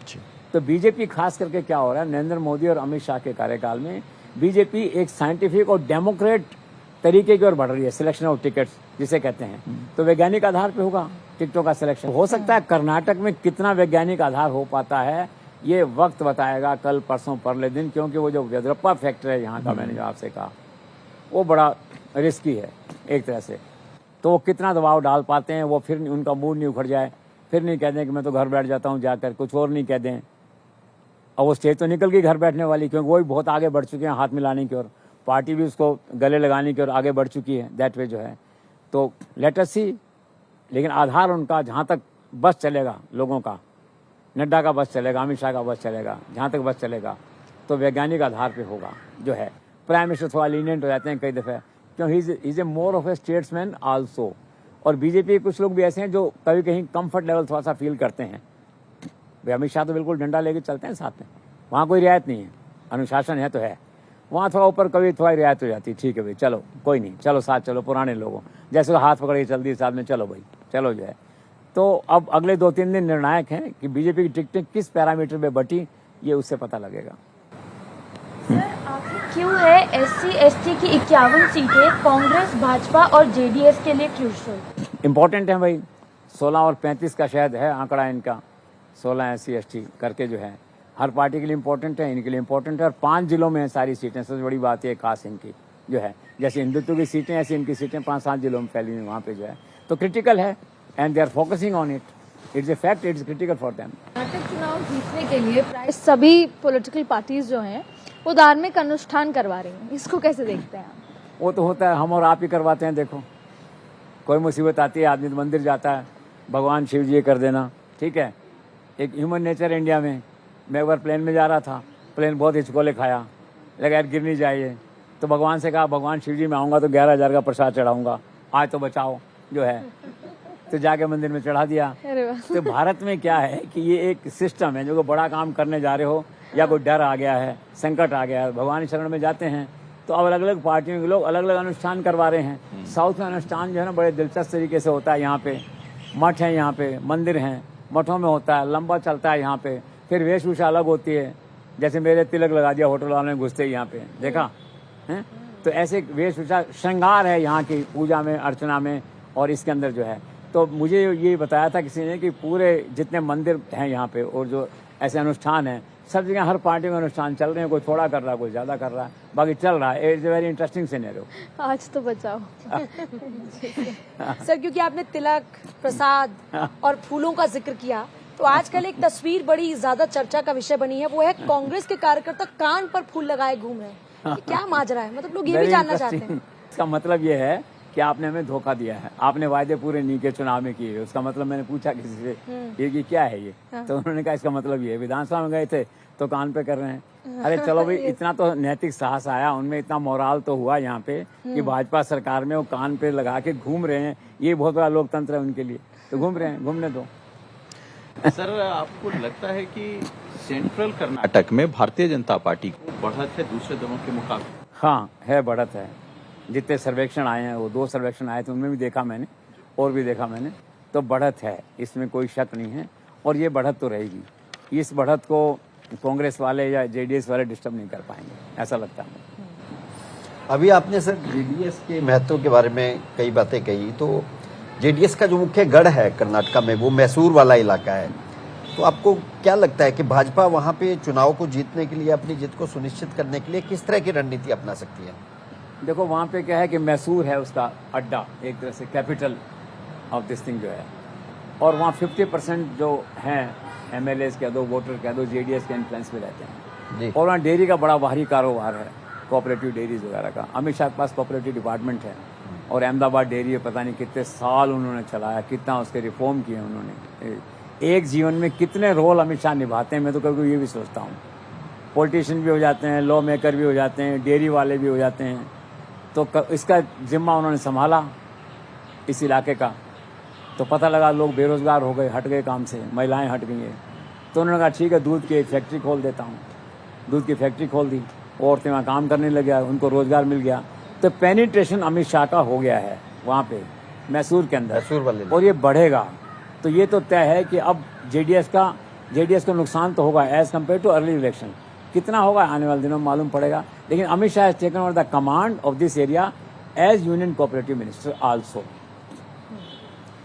सर एक और बहुत महत्वपूर्ण सवाल है, जैसे कि मशहूर कन्नड़ स्टार है किच्चा सुदीप, बीजेपी को उन्होंने ज्वाइन किया, लेकिन ऐसे में क्या आपको लगता है कुछ और फिल्म स्टार्स फॉलोअप में हम देख सकते हैं जो बीजेपी को ज्वाइन कर सकते हैं, क्योंकि ये भी रणनीति का हिस्सा ही हिस्सा है।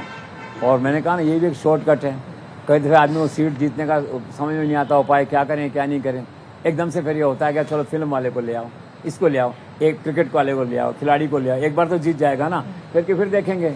कभी धर्मेंद्र को ले आओ, कभी हेमा मालिनी चल रही है खैर अभी, कभी नवदीप संधू को ले आओ, किसी क्रिकेट वाले को ले आओ, और को ले आओ। ये शॉर्टकट है। तो शॉर्टकट और ये टेस्टेड फार्मूला है, टेस्टेड एंड ट्राइड जिसे कहते हैं। तो इसको लाए हैं वो, क्या नाम बताया आपने जिसका, संदीप है, संदीप, हाँ संदीप को लाए यहाँ पे जो है। अब वो लाएंगे हैं तो उसने ये कह दिया मैं तो बीजेपी ज्वाइन नहीं कर रहा, मैं तो प्रचार करूंगा और मेरे पर्सनल रिलेशन है चीफ मिनिस्टर से, इसलिए मैं तो आया हूँ। मेरे बुरे वक्त में उन्होंने मेरा साथ दिया था, तो वो क्या प्रचार करेंगे जी। अब एक कोई और बड़ा स्टार आने की बात चल रही है साउथ से, तो आपका अनुमान सही है, आकलन सही है कि उसके आने के बाद में 2-3 बड़े स्टार और जुड़ सकते हैं, तो कम से कम 7-8 सीटों का, 5-7-8 सीटों का फर्क इससे पड़ सकता है। सर एक और बात, कर्नाटक चुनाव में अगर कास्ट फैक्टर या वंशवाद के रोल की बात करूं, कितना आपको ये लीड करते हुए नजर आए? कर्नाटक तो 100% वंशवाद है। आप देखिए ना, वंशवाद नहीं, कास्टवाद। पहले मैं कास्ट वाली की बात, वंशवाद भी 100% है, कास्टवाद भी 100% है। आप देखिए ना, दो जो बड़ी जातियां हैं जिनको अपन कहते हैं लिंगायत और वोकालिंगा हैं, और उसके बाद में फिर जो कुर्बा की बात अपन करते हैं, ये सब कास्ट हैं, ये सब कंट्रोल करती हैं एक तरह से। ये डिसाइड करती हैं कौन सी पार्टी को वोट देना है, कौन सी पार्टी को वोट नहीं देना है। तो टोटली कास्ट फैक्टर पे हैं ये सारे लोग जो हैं। वंशवाद यहाँ 100% है। यहाँ कांग्रेस वालों का वंशवाद है, हर एक का टिकट, लड़का टिकट लड़ रहा है, इसका लड़ रहा है, उसका लड़ रहा है। बीजेपी में सबके लड़के टिकट लड़ रहे हैं, चाहे येदियुरप्पा का लड़का लड़ रहा हो, कोई दूसरा लड़ रहा हो, सब लड़ रहे हैं। कुमारस्वामी का लड़का टिकट लड़ रहा है, घर की पत्नी टिकट लड़ रही है। तो देखा जाए भारत में जातिवाद और वंशवाद, उसका जो 100% सबसे जो ज्यादा उदाहरण है वो आपको यहीं देखने को मिलेगा कर्नाटक चुनाव में। सर आपने भी जातिवाद की बात की कि बहुत हावी है, आपने दूसरे और मुद्दों की भी बात करी कि भाई वो फिल्म स्टार्स भी आ रहे हैं, लेकिन एट द एंड विकास तो आपने सबसे पहले कहा ही कि हिंदुत्व और विकास, लेकिन फिर भी चुनाव के अंत में भाजपा क्या हिंदुत्व के मुद्दे को मेजर मुद्दा बना लेती है? यही टेस्टेड एंड ट्राइड है। एक तो ये है, भाजपा की बेसिक आइडियोलॉजी से मेल खाता है और लोगों को सूट करता है। और भाजपा को पहले नॉर्थ इंडिया की पार्टी कहा जाता था, अब क्या साउथ इंडिया की पार्टी बनना है। तो साउथ इंडिया में क्या है, एक्चुअल में अगर देखा है तो हिंदुत्व का मुद्दा साउथ में और ज्यादा पॉपुलर होना चाहिए था। यहाँ जो मंदिर है, जो तिलक लगाने वाले लोग हैं, पंडित हैं, वो पहनने वाले हैं, क्या होता है वो पटका नहीं, वो सफेद सा जिनाऊ जनेऊ पहनने वाले लोग हैं, और जो सारे लोग हैं वो यहाँ बहुत ज्यादा हैं। एक्चुअल में तो बीजेपी को देखा जाए मेरिट पे तो यहाँ की पार्टी होना चाहिए था। वो तो चांस की बात थी कि वहाँ चले गए, अब वो वहाँ से यहाँ आना चाहते हैं, तो लोगों को यकीन करने में थोड़ा टाइम लगेगा। नॉर्थ इंडिया की पार्टी है तो क्या रीजनल की ओर चले जाते हैं करते हुए। तो धीरे धीरे क्या होगा, उनका ये ट्रेंड बढ़ेगा बीजेपी का यहाँ पे मंदिर, इस सारी संस्कृति का, पूजा पाठ का, और वो जो रीजनल पार्टी है वो कर्टेल होंगी धीरे धीरे, ऐसा मुझे लगता है। सर राजस्थान में अशोक गहलोत की सरकार ने जिस तरह का बजट पेश किया, उसी को कुछ देखते हुए मुंबई ने भी यहाँ पर न्यू कर्नाटका विजन के तरह एक बजट पेश किया। उस बजट पे लोगों को कितनी उम्मीद है, और मुंबई सरकार का ओवरऑल देखें तो कितनी उपलब्धियां अब देखते हैं जो जनता उसे वोट दे। एज ए चीफ मिनिस्टर अगर वो 40% की कंट्रोवर्सी को छोड़ दिया जाए तो is a good performer, silent performer, efficient chief minister. अगर अपन इसको देखें, 3 लाख करोड़ का बजट लाए हैं, बताइए। अशोक गहलोत का बजट गेम चेंजर है राजस्थान में। उसका परिणाम आपको दिखेगा, चाहे सरकार बनाते हैं नहीं बनाते हैं, क्या होता है, कितनी सीटें आती हैं, अलग बात है। लेकिन जो अपेरेंटली जो गुणा भाग होता है वो बजट में हुआ पूरा 19 जिले बना दिए एक झटके के अंदर, आप देखिए। और क्या क्या नहीं हुआ, वहाँ चिरंजीवी हेल्थ योजना चल गई वहाँ पे जो है। तो यहाँ पे क्या है, यहाँ भी सभी वर्गों का ध्यान रखा गया है। और मुझे कहने में संकोच नहीं है कि यहाँ बजट बनाते समय राजस्थान का शायद दिमाग में चीफ मिनिस्टर के रहा होगा, सारा उन्होंने किया है। सारे महिलाओं के लिए अलग है, यहाँ देखिए आप, ये एग्रीकल्चर के लिए अलग है, बिजली के लिए अलग है, पानी के लिए अलग है, सड़क के लिए अलग है, कमजोर वर्गों के लिए अलग है, वुमेन एम्पावरमेंट अलग है, सारे सेक्टर कवर किया उन्होंने। 30 लाख किसान हैं, 25,000 का पैकेज उनको दे दिया एक झटके के अंदर जो है। तो बजट से बहुत उम्मीद है उनको। और दूसरा उनका ये दावा है कि हमारे जो पहले बजट था उसमें 90% हमारे जो एश्योरेंसेस थे, घोषणाएं थी, वो पूरी हो चुकी हैं। अब जो उपलब्धियों की बात अगर आप उस तरह से करते हैं इनकी, तो एक बहुत बड़ा काम इन्होंने किया। अभी देखिए, ये बेंगलोर से मैसूर एक्सप्रेस वे, ये जो पीएम और गडकरी आजकल जिस तरह से करते हैं, चलाते हैं, कितना बड़ा हुआ है। अभी जो है दूसरा जो मैंने आपसे कहा, शिवमोगा जिले के अंदर एयरपोर्ट बना है, बहुत जबरदस्त एयरपोर्ट बना है, उनकी कॉन्स्टिट्यूंसी है। येदियुरप्पा कहीं बनाओ लेकिन बना है वो।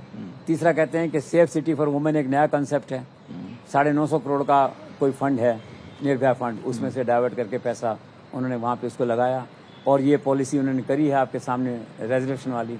ठीक है, हाईकमान ने करी है, इम्प्लीमेंट तो चीफ मिनिस्टर ने करी है ना, साइन तो उसने करे हैं ना, क्रेडिट उसको जाएगा ना। और आप उधर आ जाइए उठा करके, तो आप देखिए एफडीआई के अंदर जो है, चूंकि बेंगलोर सेंटर है, इस तरह का आईटी सिटी कहते हैं इसको, तो यहाँ पे एफडीआई पूरे इंडिया के अंदर नंबर 1 स्टेट है एफडीआई इन्वेस्टमेंट लाने के लिए जो है। जीएसटी में नंबर 2 स्टेट है, फर्स्ट इज महाराष्ट्र, आप जो है वो यहाँ पे है। तो इस तरह से क्या है कि वो अच्छा सरकार ने काम किया है। एक ये झगड़ा पड़ गया है 40% वाला, और झगड़ा और गंभीर इसलिए पड़ गया 40% वाला कि वो जो एक एमएलए थे जिनको हट गए जो भी है अभी, उनका लड़का जो यहाँ की सर्विसेज में, सिविल सर्विसेज में काम करता है, वो 40 लाख के रिश्वत लेते हुए लोकायुक्त ने पकड़ लिया। बाद में जो छापे वापे लगे तो एमएलए के घर से 8 करोड़ बरामद हो गए। तो जिंदा मक्खी कैसे निकलो। लेकिन उस एक मुद्दे से जो बीजेपी का एंटी करप्शन मूव था उसको बहुत धक्का लगा है। उसे एक तो उस मुद्दे से, एक पे सीएम जिसे कहते हैं, तो कंसिडरेबल जो है ना नुकसान, डैमेज भाजपा को इससे हुआ है। अब नरेंद्र मोदी आएंगे और हिंदुत्व की बातें चलेंगी तो रिवर्स होगा, चक्कर जैसे होगा। पर एक तरह से इस तरह से हुआ है ये। एक और सवाल था आपका इसके अंदर, वो क्या था सर? ये था कि ये जो उपलब्धियां हैं, हाँ, उन उपलब्धियों के आधार पर जनता कितना वोट करेगी? जनता देखिए, वैसे तो क्या होता है, कुछ लोग मुझे कहते हैं, एक पॉलिटिशियन ने कहा था मुझे कि वोटर्स आर बेसिकली अनग्रेटफुल। जी, ठीक है, उनका कहना था ये। उन्होंने कहा कि मैंने क्या क्या नहीं किया यहाँ, और फिर मैं चुनाव हार गया। एक मुख्यमंत्री का कहना था ये।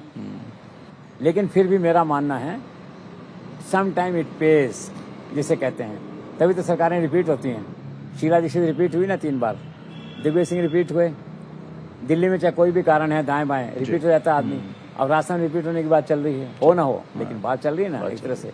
तो ये है, असर पड़ेगा, मेरा ऐसा मानना, असर पड़ेगा। भाजपा साउथ की पार्टी ज्यादा अच्छे तरीके से बन सकती थी क्योंकि यहाँ हिंदुत्व का ज्यादा प्रभाव नजर आता है। हाँ।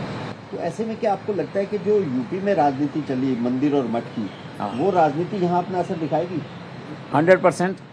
अब उसके असर इस तरह से है कि यहाँ 600 मठ हैं उत्तर प्रदेश में, and it is more strong of A Hindutva state. Karnataka में? हाँ, कर्नाटका में 600 मठ हैं, मैं आपसे कहता हूँ जैसे। और दूसरा क्या है कि अब चीफ मिनिस्टर को समझ में आ गया है इस पूरे दक्षिण के अंदर जो है, तो कर्नाटक के चीफ मिनिस्टर 1000 करोड़ रुपए लगा के एक अयोध्या जैसा राम मंदिर बनाने के प्रोजेक्ट पे काम कर रहे हैं यहाँ पे। तेलंगाना में एक मंदिर बन रहा बड़ा 500 करोड़ का, एक मंदिर बन रहा 1800 करोड़ रुपए का। वो कहते हैं हनुमान जी यहाँ पैदा हुए थे, हनुमान जी यहाँ थे, तो भगवान हनुमान के नाम से वो मंदिर वहाँ पे बन रहा है। कर्नाटक वाले ऐसे बना रहे हैं, वो जगन रेड्डी जो हैं वो बना रहे हैं। वो कहते हैं 5000 मंदिरों को 5000 रुपये हर महीने मैं यहाँ पे दूंगा, और 400 और ये 1000, 1400 नए मंदिर मैं बनाऊंगा वहाँ पे। तो मंदिर का सारा चल रहा है, मठ का चल रहा है। एक इम्प्रेशन इस तरह का है, परसेप्शन है कि मंदिर से मंदिर पेश, एक तरह से मठ पेश, तो चल रहा है। अब यूपी की बात हो रही तो योगी आदित्यनाथ की बात ना हो, ये तो इम्पॉसिबल है। और योगी आदित्यनाथ का जलवा हमने देखा है चुनाव प्रचार के दौरान में, वो बिल्कुल ऑन हाई डिमांड रहते हैं। कर्नाटक में क्या वो स्टार कैंपेनर रहने वाले हैं? 100%। पिछली बार जब वो आए थे यहाँ पे 2018 के चुनाव में, अब ये 23 का चुनाव हो रहा है यहाँ पे जो है, तो मेरे ख्याल से उन्होंने 25 रैली करी थी और 6 रोड शो किए थे। 35 सीटों पे गए थे शशि भाई, और 33 सीटों पे बीजेपी जीती वहाँ पे। तो हॉट केक है वो, तो वो सूट करते हैं। पॉलिटिकली डिफरेंसेस हो सकते हैं उनके टॉप लीडरशिप से, लेकिन as far as vote is concern उनको आला कमान काम में लेता है। यहाँ पे यूपी में भी लेता है, यहाँ पे भी लेता है ये, और यूपी में बहुत अच्छा चल रहा है उनको। और यहाँ चर्चा उनकी है कि बुलडोजर बाबा आएंगे यहाँ पे। तो योगी आदित्यनाथ सुपर हिट है यहाँ पे, कर्नाटक में जो है आएंगे, वोट जीतेंगे। अब पिछली बार 35 सीटों पे ले गए थे, हो सकता है इस बार 50 पे ले जाएं। 35 में 33 जीत गए थे, तो 50 में क्या पता 45 जीत जाएं, 40 जीत जाएं।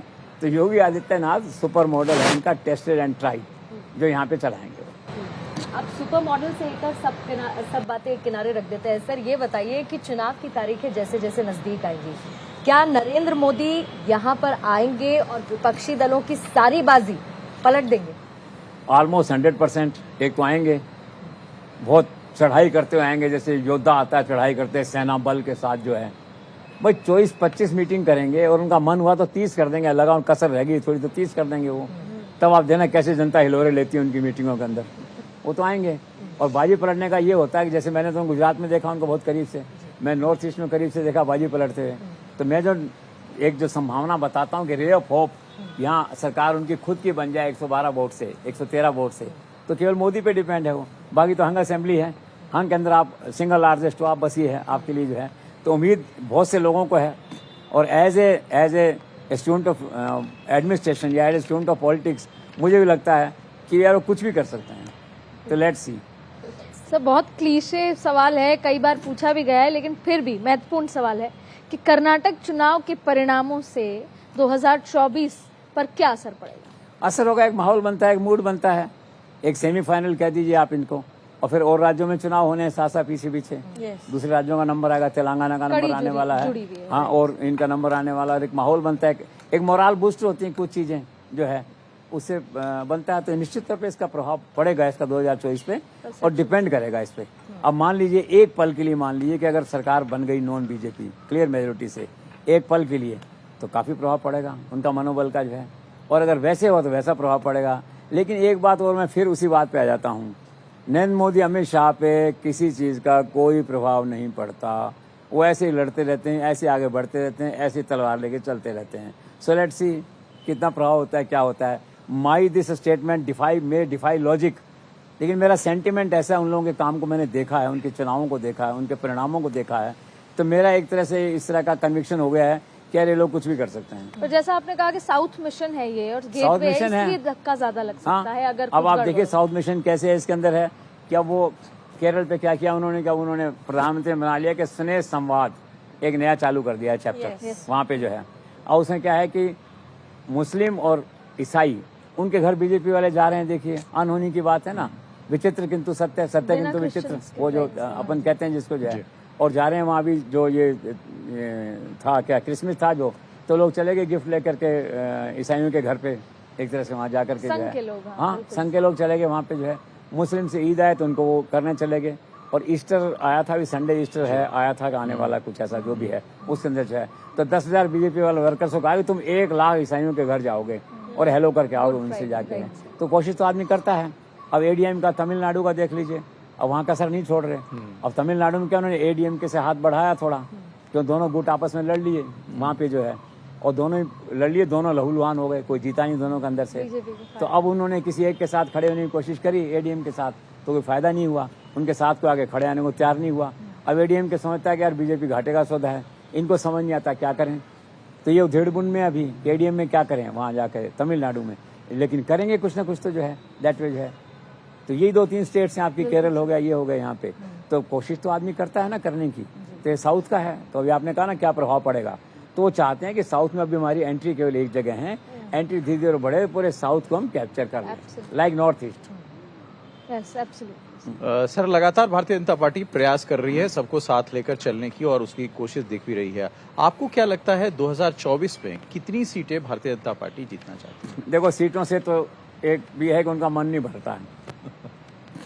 मोदी जी का मन भर जाए तो अमित शाह का नहीं भरता है, अमित शाह का भर जाए तो मोदी जी का नहीं भरता है, फिर रिवाइज कर देते हैं टारगेट को बैठ के जो है। अभी सुन रहा हूँ मैं 300, ठीक है, ये 300 में यकीन नहीं होगा 300 पे कैसे आ गए। उनका तो कम से कम 404 लाने का इरादा है, कम से कम वोट में, और ये हर चुनाव को ऐसे लड़ते हैं कि जीवन का आखिरी चुनाव है। अब मुझे तो हैरानी होती है जो हर समय चुनाव ही लड़ते रहते हैं, तो यार ये फाइलें कब निपटाते होंगे। लेकिन हैरानी की बात है फाइलें निपटती हैं, और पहले ज्यादा अच्छी निपटती हैं। एक फाइल पेंडिंग नहीं होती। आप पीएमओ में कोई मैसेज डाल दीजिए, आपको जवाब आ जाएगा, होम मिनिस्टर के यहाँ डाल दीजिए जवाब आ जाएगा, जेपी नड्डा के डाल दीजिए चिट्ठी का जवाब आ जाएगा। तो ये तो भैया अद्भुत लोग हैं, ये कुछ भी कर सकते हैं दैट वे जो है। तो सीटों की इनकी कोई सीमा नहीं है, पर मैं ऐसा मानता हूँ 300 दबी जबान से उन्होंने माना होगा, 303 के अगेंस्ट नीचे तो कभी गए नहीं लोग ये, और या मैंने गलत पढ़ लिया कि 300 की बात आई ऐसी। मेरा ऐसा मानना है 404 इनका मिनिमम है, और ज्यादा तो कोई फिर सीमा नहीं, जितने आओ उतने ले लो। हर चुनाव को आखिरी चुनाव मानते हैं, चुनाव की रात को आखिरी रात मानते हैं, और फिर टूट पड़ते हैं। ये शिद्दत से चुनाव लड़ते हैं, हर आदमी मानती, कांग्रेस ही मानती है इस बात को, चुनाव ऐसे लड़ते हैं। ये तो बीजेपी की आपने बात की सर, पर उधर अगर आप देखें तो खड़गे जी भी कह रहे हैं कि इस बार 2024 का जो चुनाव होगा वो कांग्रेस जीतेगी हर हाल में। तो आपका क्या वो तो देखो खड़गे का एक तो सेरेमोनियल स्टेटमेंट है, दूसरा क्या हुआ, खड़गे को वाकई थोड़ा सा ऐसा लगने लगा है क्योंकि विपक्षी दलों से उसकी बात हो रही है ना, तो वो थोड़ा नए हैं इसमें। पुराने खांटी लोग थे, दिग्विजय सिंह वगैरह थे, पुराने लोग थे जो वार्ता करते थे, अहमद पटेल थे, उनको पता होता था कि ये जो वार्ता हो रही है चाय पे, बिस्किट पे, ममता के उस पे, फिश पे और ढोकला पे, उससे बात हो रही है जो ये कितनी सार्थक है, कितनी प्रैक्टिकल है, वो समझ नहीं रहे हैं अभी। तो उन्होंने एक उत्साह में बयान दे दिया है कि 2024 में बीजेपी हारेगी और कांग्रेस लेड सरकार बनेगी। हैं शशि जी, आप भी यही हो और मैं भी यही हूँ। आज जो समीकरण है देश के अंदर, ठीक है ना, उसके हिसाब से तो पता ही नहीं बीजेपी कब हारेगी। 15 साल, 20 साल, 25 साल बीजेपी का मतलब मैं नरेंद्र मोदी अमित शाह से मानता हूं। मैं बीजेपी को और कुछ नहीं मानता। मेरी बीजेपी के अंदर ये 3 लोग हैं बस, मोदी, अमित शाह, नड्डा मान लीजिए साथ में उनके जो है। बस अपना अपना विचार है, अपना अपना आकलन है। भाजपा 2 तरह की भाजपा थी, अब ये भाजपा नरेंद्र मोदी अमित शाह की भाजपा है। मैं इस भाजपा की बात कह रहा हूँ। ये भाजपा, इसको हराना असंभव है लगभग। उसका कारण क्या है? इसके हारने की एक ही संभावना है केवल कि आप हर सीट पे एक कॉमन कैंडिडेट खड़ा कर दीजिए। जो कर्नाटक में बहुत मेहनत कर रहे हैं, सब लोग यहाँ लगे हुए हैं कि बिहार में शायद एक बार किया था कि एक बार कोशिश कर लो यार, कर्नाटक में 224 पे तो खड़ा कर दो कॉमन कैंडिडेट, फिर देखेंगे तो इनको पता लगेगा। वो कहते हैं 12 मुख्यमंत्री मिलने वाले हैं, 20 नेता मिलने वाले हैं। लेकिन सवाल ये है ना, भारत में विपक्षी एकता एक सपना है, एक ड्रीम है। कभी ममता बिगड़ जाएगी कांग्रेस से, तो कभी राहुल गांधी अलग हो जाएंगे, कभी स्टालिन आ जाएगा तो केसीआर अलग दिशा में चले जाएंगे। जब तक एक प्रधानमंत्री पद का प्रत्याशी तय नहीं होता और जब तक हर लोकसभा सीट पे एक कॉमन कैंडिडेट तय नहीं होता, नरेंद्र मोदी अमित शाह के हारने की कोई संभावना नहीं है।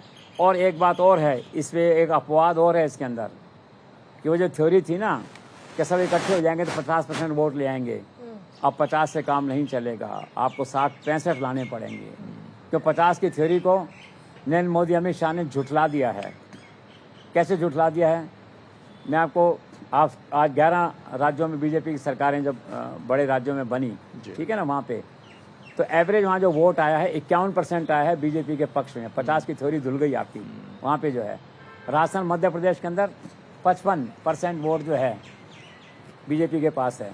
उधर आपका जो है गुजरात और उत्तराखंड और एक और स्टेट है झारखंड, यानी कौन सी स्टेट है, वहाँ पे जो है उसमें 55% है, वो 60% है।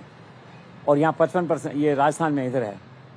तो कुल मिला के क्या है कि अगर आप सीटों को इकट्ठा करके देखते हैं तो सारी सीटें अगर इनकी मिला दी जाए तो 225 बनती हैं उसमें, और 202 सीटें आज भी बीजेपी के पास हैं जो 50% से ज़्यादा हैं। इसलिए एक जो आशा है किरण थी पक्ष की 50 हम ले आएंगे, 50 से पार नहीं पड़ेगी। अब आपको 60-65 लाना पड़ेगा। तो 60-65 लाना कॉमन कैंडिडेट भी हो जाएगा, तभी 60-65 तो भी बहुत मुश्किल है। तो इसलिए क्या है, विपक्षी एकता एक सपना है और इसीलिए क्या है, नरेंद्र मोदी अमित शाह का डिपार्चर भी एक सपना है। आप ये मान लीजिए।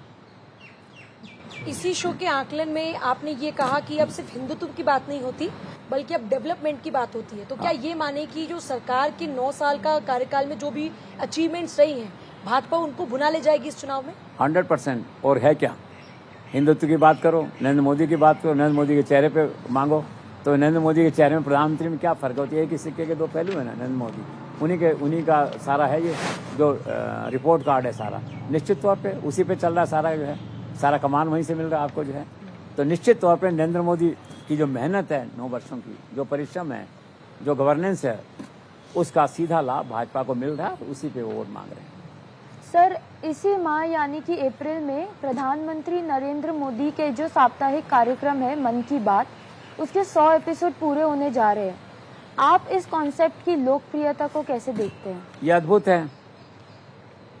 नरेंद्र मोदी ऐसे पहले प्रधानमंत्री हैं संसार में जिनका 140 करोड़ लोगों से डायरेक्ट कनेक्ट हो गया है। उनके मन की बात सुनते हैं, अपने मन की बात कहते हैं, उनसे सुझाव सुनते हैं, सुझावों को लागू करते हैं, नॉन पॉलिटिकल लोगों से बात करते हैं। देश में कई प्रधानमंत्री आए, समय के साथ साथ अपनी उपलब्धियों के साथ में इतिहास का पन्ना बन गए, लेकिन किसी प्रधानमंत्री ने 100 करोड़ लोगों के साथ, 80 करोड़ लोगों के साथ, 140 करोड़ लोगों के साथ में संवाद नहीं किया। और 2 तरफा संवाद। अभी तो क्या होता था, राष्ट्र के नाम संदेश होता है, राष्ट्रपति बोलते हैं, प्रधानमंत्री बोलते हैं, लिखा आते हैं, पढ़ के चले जाते हैं, कोई पार्टिसिपेशन नहीं है।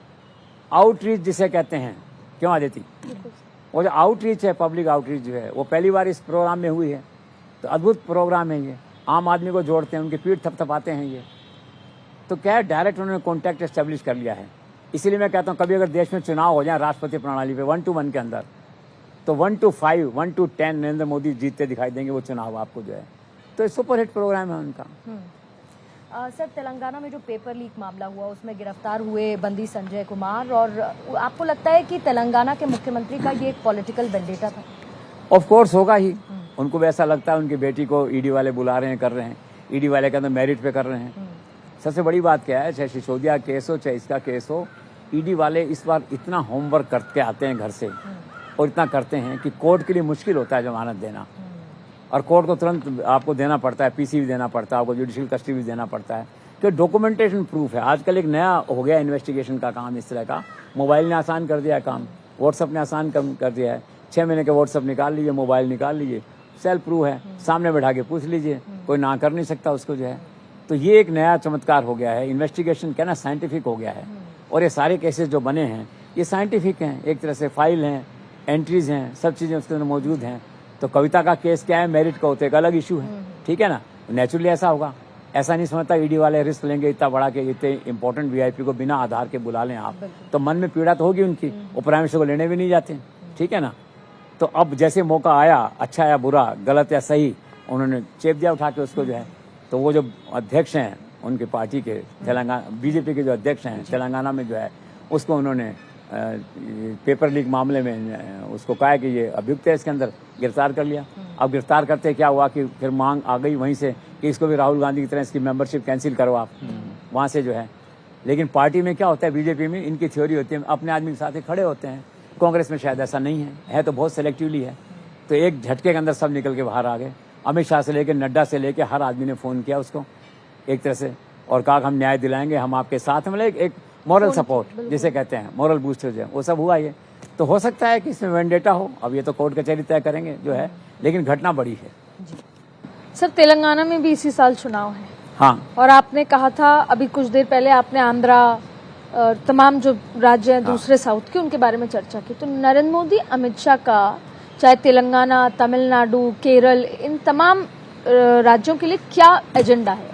बेसिक एजेंडा इनका ये है कि कम से कम साझा सरकार तो बना लो, कम से कम किसी सहयोगी के इतनी सीटें ले आओ थोड़ी बहुत कि पांव रखने को जगह हो जाए, ठीक है ना। उनका मन का सपना है। केरल में तो प्राइम मिनिस्टर कॉन्फिडेंट है कि मैं साझा सरकार बना लूंगा वहां पे। इसी तरह से तमिलनाडु में भी आज नहीं तो कल एडीएम के जो लड़ते हुए ग्रुप हैं कहीं कहीं आ जाएंगे। तो बेसिक तो ये है कि हमें उसमें पेनिट्रेट करना है, और बेसिक ये कि खुद अपने बूते तो बना नहीं सकते इन राज्यों में सरकार, ये तो है। तो हो जाए किसी सहयोगी के साथ मिलकर बना लेंगे। सर, जैसे अभी आपने एआईडीएमके का एग्जाम्पल दिया था कि एआईडीएमके में दो फाड़ हो गया, जिसमें बीजेपी को फायदा वैसे वोट का है, तो पर अब रीजनल पार्टी को डर लगने लगा है कि जम्मू कश्मीर में जो पीडीपी की हालत हुई, पहले पीडीपी के साथ बने फिर पीडीपी आउट, तो इन राज्यों में भी साझा सरकार में ये हो सकता है? हो सकता होने को। तो पहला तो टारगेट ये नहीं कि साझा सरकार तो बनाओ। आज तमिलनाडु में 39 सीट्स हैं, लोकसभा की 38 पे बैठे हुए हैं स्टालिन और कांग्रेस।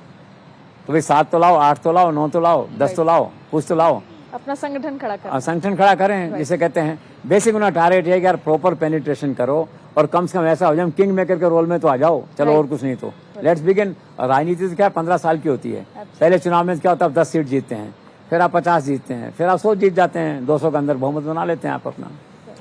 सर, केरल में अचानक ईसाई और मुस्लिमों के बीच भारतीय जनता पार्टी का बड़ा प्यार उमड़ा है। हाँ, वो मैंने आपसे कहा, वो उसी स्ट्रेटेजी का पार्ट है एक तरह से जो है। अब वो सबसे बड़ी बात है, नरेंद्र मोदी उदारवादी व्यक्ति हैं, उस तरह से हार्ड लाइनर नहीं है। अब आरएसएस वालों को हो सकता है अच्छा नहीं लगाओ, या विचारधारा को अच्छा नहीं लगाओ, क्या मुसलमान के घर जा रहे हो उसको ईद की मुबारकबाद देने के लिए, जो उनकी बेसिक आइडियोलॉजी की कंट्रास्ट है एक तरह से जो है। ईसाई का ऐसे हो सकता है, क्यों कर रहे हो ऐसा, क्यों केक लेके जा रहे हो उनके यहाँ, उस पर जो है। लेकिन वो तो नरेंद्र मोदी हैं, उदारवादी व्यक्ति। एक बेसिक डिफरेंस क्या है भाजपा के सारे नेताओं में, कि Narendra Modi is more of a politician than a BJP man. एक फर्क है। बाकी कई बड़े नेता ने बीजेपी मैन है एक तरह से, मतलब बिल्कुल अपने उससे जो है, ये थोड़ा सा उससे लचीलापन, फ्लेक्सिबिलिटी जिसे कहना चाहिए, ठीक है ना। ग्लोबल लीडर तो फ्लेक्सिबिलिटी है इसमें जो है, इसमें रहम का कॉलम है थोड़ा सा इनके यहाँ, आप ये मान लीजिए। तो as a politician, as a statesman सोचते हैं कि यार ऐसी क्या बात है, बनाओ आउटरीच इनके अंदर जो है। तो उसका ये प्रयास है, उसका प्रयोग है। इसीलिए पसंदा मुसलमान, बोरा हाँ, पसंदा मुसलमान सब इसी तरह से आपने अपनी काफी ऑब्जर्वेशन दी, बहुत ज्यादा अच्छी भाई बीजेपी के बारे में, जो जिस तरह की आपने भविष्यवाणियां भी अभी की, और कांग्रेस के बारे में भी की। एक सवाल है मेरे मन में, मैं तो शिमला में रहता हूँ, जैसा आपको पता है, कभी कभी दिल्ली भी आते हैं, तो आप अदरवाइज ना लें, पर मुझे लगा पूछ लूँ सर।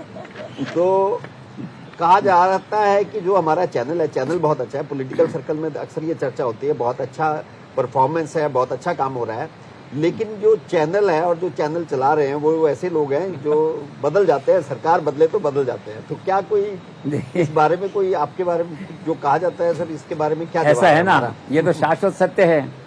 अब सर्दी आएगी तो आप कंबल ओढ़ोगे ना, गर्मी आएगी उतार दोगे। अब गर्मी में उतार के बैठा हूँ ना, सर्दी में करूंगा उसको। तो समय काल परिस्थिति के अनुसार से आदमी चलता है। इसी बात का ये शाश्वत सत्य है कि राज बदलने के साथ आदमी बदलता है, चरित्र उसमें है, कन्विक्शन उसमें है, मोरलिटी उसमें है कि सबसे कम बदलो, भूलो मत आदमी को। हम भूलते नहीं हैं, वन। दूसरा क्या है, अब दिल्ली का उदाहरण ले लीजिए, जैसे दिल्ली में हमने चैनल किया तो लोगों ने कहा भी यहाँ क्या एडिटोरियल पॉलिसी है, आप तो वहाँ गहलोत दिखाते हैं। हमने कहा हमारी एडिटोरियल पॉलिसी बहुत क्लियर है, सबसे बड़े सरकार समर्थक चैनल के रूप में उभर के सामने आना, नंबर 1, और नंबर 2 खबरों में सबसे आगे दिखाई देना। बिल्कुल। तो उनका इसका मतलब, हमने कहा इसका मतलब है जयपुर में गहलोत, दिल्ली में नरेंद्र मोदी, खत्म, क्लैरिटी। उनका वाह, हमने कहा यस, और हमने किया। आज भारत 24 जो है प्रधानमंत्री का प्रोजेक्शन करने वाले चैनलों में हमें गर्व है कि सबसे अग्रणी चैनल है भारत 24। राष्ट्र नायक को प्रोजेक्ट करने में, ग्लोबल लीडर को प्रोजेक्ट करने में कोई है चैनल तो सबसे आगे है भारत 24। बाकी मेरे मित्र भी करें, कोई उसमें इशू नहीं है, लेकिन हमें अच्छा लगता है। हमें उनको हर रूप में, अलग कपड़ों में, अलग वेशभूषा में, अलग भाषा में प्रोजेक्ट करना अच्छा लगता है। तो हमारे मन की इच्छा लगता है, वो लक्ष्य हमने पा लिया, ठीक है ना। अब दूसरा क्या था लक्ष्य इसके अंदर जो है आपका, कि खबरों में सबसे आगे। This is the only channel जहाँ रोज 20 राज्यों में खबरें चलती हैं। स्टेट्स मेक द नेशन, ये एनसीआर चैनल नहीं है, 29 राज्यों का चैनल है। सर, क्योंकि आपने पीएम मोदी के भाषणों का जिक्र किया, सबका साथ सबका विकास की वो बात करते हैं, वो कहते हैं कि अंत्योदय तक हम हर योजना को पहुंचाएंगे, और ऐसे ही उनके 15 साल पुराने भाषण भी भारत 24 पर दिखाए जाते हैं। और न सिर्फ भाषण दिखाए जाते हैं बल्कि ऐसे अनटोल्ड स्टोरीज भी होती हैं जिनको लेकर लोगों में काफी उत्सुकता रहती है। पीएम मोदी को लेकर ये जो क्रेज है, इसको लेकर आपका क्या आकलन है? क्रेज अद्भुत है, मैं भी इसी क्रेज का पार्ट हूँ। आप बताओ, आज की तारीख में कई लोगों ने मुझसे सवाल भी किया दिल्ली में, जो बड़े संपादक हैं, अरबी तुम जानते हो कि नहीं पत्रकारिता? हमने कैसे हुई? उनका 2 बातें समझ में नहीं आई। एक तो गुजरात चुनाव में नरेंद्र मोदी, अमित शाह गुजराती भाषण आप हिंदी में दिखा रहे हो, यार ये क्या है? हमने कहा श्रद्धा है, ये हमारा मन है, हमारी मर्जी है, हमारा चैनल है, जनता की मांग है, जनता सुनना चाहती है उनको। जनता गुजराती को हिंदी में अपने आप ट्रांसलेट कर ली, जिनको हाव भाव से पता लगा ये क्या बोल रहे हैं वहाँ पे जो है। फिर दूसरी बात, हमने 15 साल पुराने भाषण, तो तुमने भाषण सुने नहीं है, तुम देखो तुम्हें मजा आ जाएगा सुन के, क्या बोलते थे वो। मैं तो गुजरात में था उन दिनों में जब है, ये 15 साल पुराने भाषण है। कोई भाषण राजकोट का होता है, कोई अहमदाबाद का होता है, कोई सूरत का होता है, वहाँ पे क्या बोलते थे। और मुझे कहने में संकोच नहीं है कि नरेंद्र मोदी एज ए वक्ता was a better speaker in Gujarat than in Delhi, चाहे कोई भी कारण हो उसके। क्या जोश था उनकी बात के अंदर। रात को प्रोग्राम आता है हमारे यहाँ 11:15 बजे, दिन में आता है 3:45 पे। तुम देखो उसको एज ए एंकर, तुम फैन हो जाओगी इस बात की, और तुम कहोगे मैं तो नरेंद्र मोदी का करंट भाषण बाद में सुनूंगी, मैं पहले राजकोट का सुनना चाहती हूँ, 2012 में राजकोट में क्या कहा था उन्होंने। और यही आपके है इसका अनटोल्ड स्टोरीज का।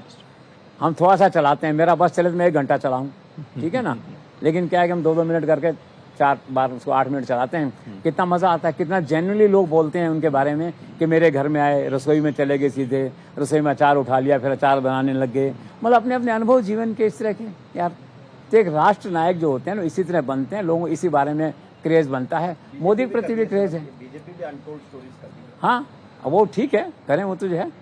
तो ये क्या है, मेरिट पे है सब कुछ। और दूसरी बात एक है ना, हम तो वो करते हैं जो हमें अच्छा लगता है। किसी को आपत्ति फिर हम हाथ जोड़ के ही कह देते हैं प्लीज यार मत देखो, तुम दूसरा देख लो, ठीक है ना, बस। नेक्स्ट। सर, कुछ लोग पर ये कहते हैं कि बदलते हालात में नरेंद्र मोदी और अमित शाह को अपनी स्टाइल ऑफ वर्किंग चेंज करनी चाहिए, आपको क्या लगता है? देखो ऐसा है, लोग वैल्यूएशन भी कहते हैं कि, अब मुझे भी कई लोग कहते हैं भी आप है ना इसमें ये चेंज कर दो अपनी स्टाइल के अंदर, ठीक है ना, कहते हैं, लेकिन मैं कहाँ कर पाता हूँ। क्यों? व्यक्ति परिस्थितियों का दास होता है, व्यक्ति अपनी शैली का दास होता है, व्यक्ति अपने मनोविचार, स्टाइल ऑफ फंक्शनिंग उसको पसंद आता है, उसको बदलना बहुत होता है, जिसे कहते हैं it's too late to mend the ways. तो उनकी जो भी शैली है उसमें सुपर हिट हैं, वो कामयाब हैं। वो कहाँ थे, आज कहाँ हैं? वो गुजरात में थे ना, आज सारे संसार में हैं, आप देख रहे हैं ना। उनको लगता है हमारी जो स्टाइल ऑफ फंक्शनिंग है ये हिट है। एक बड़े मंत्री ने एक बार सुझाव दे दिया प्राइम मिनिस्टर को शायद कि साहब अपने को ये कुछ चेंजेस करने चाहिए या करने चाहिए। उन्होंने कहा भाई देखो हम तो जो आज सक्सेस स्टोरी है तो उसी से बनी है ना, हम तो उसी से यहाँ तक आज यहाँ तक पहुंचे हैं, तो उसी से पहुंचे हैं ना। तो everybody has a right to choose his style of functioning which Narendra Modi Amit Shah has done correctly. तो ये तो सुझाव देना अलग बात है, मानना तो आदमी अपनी सुविधा से मानता है ना एक तरह से। मुझे ऐसे लोग बहुत सुझाव देते हैं कि लंबी लंबी बातें मत किया करो इसमें, मैं कहाँ मानता हूँ, दे रहा हूँ ना भाषण आपके सामने। तो ये तो मतलब क्या है ना।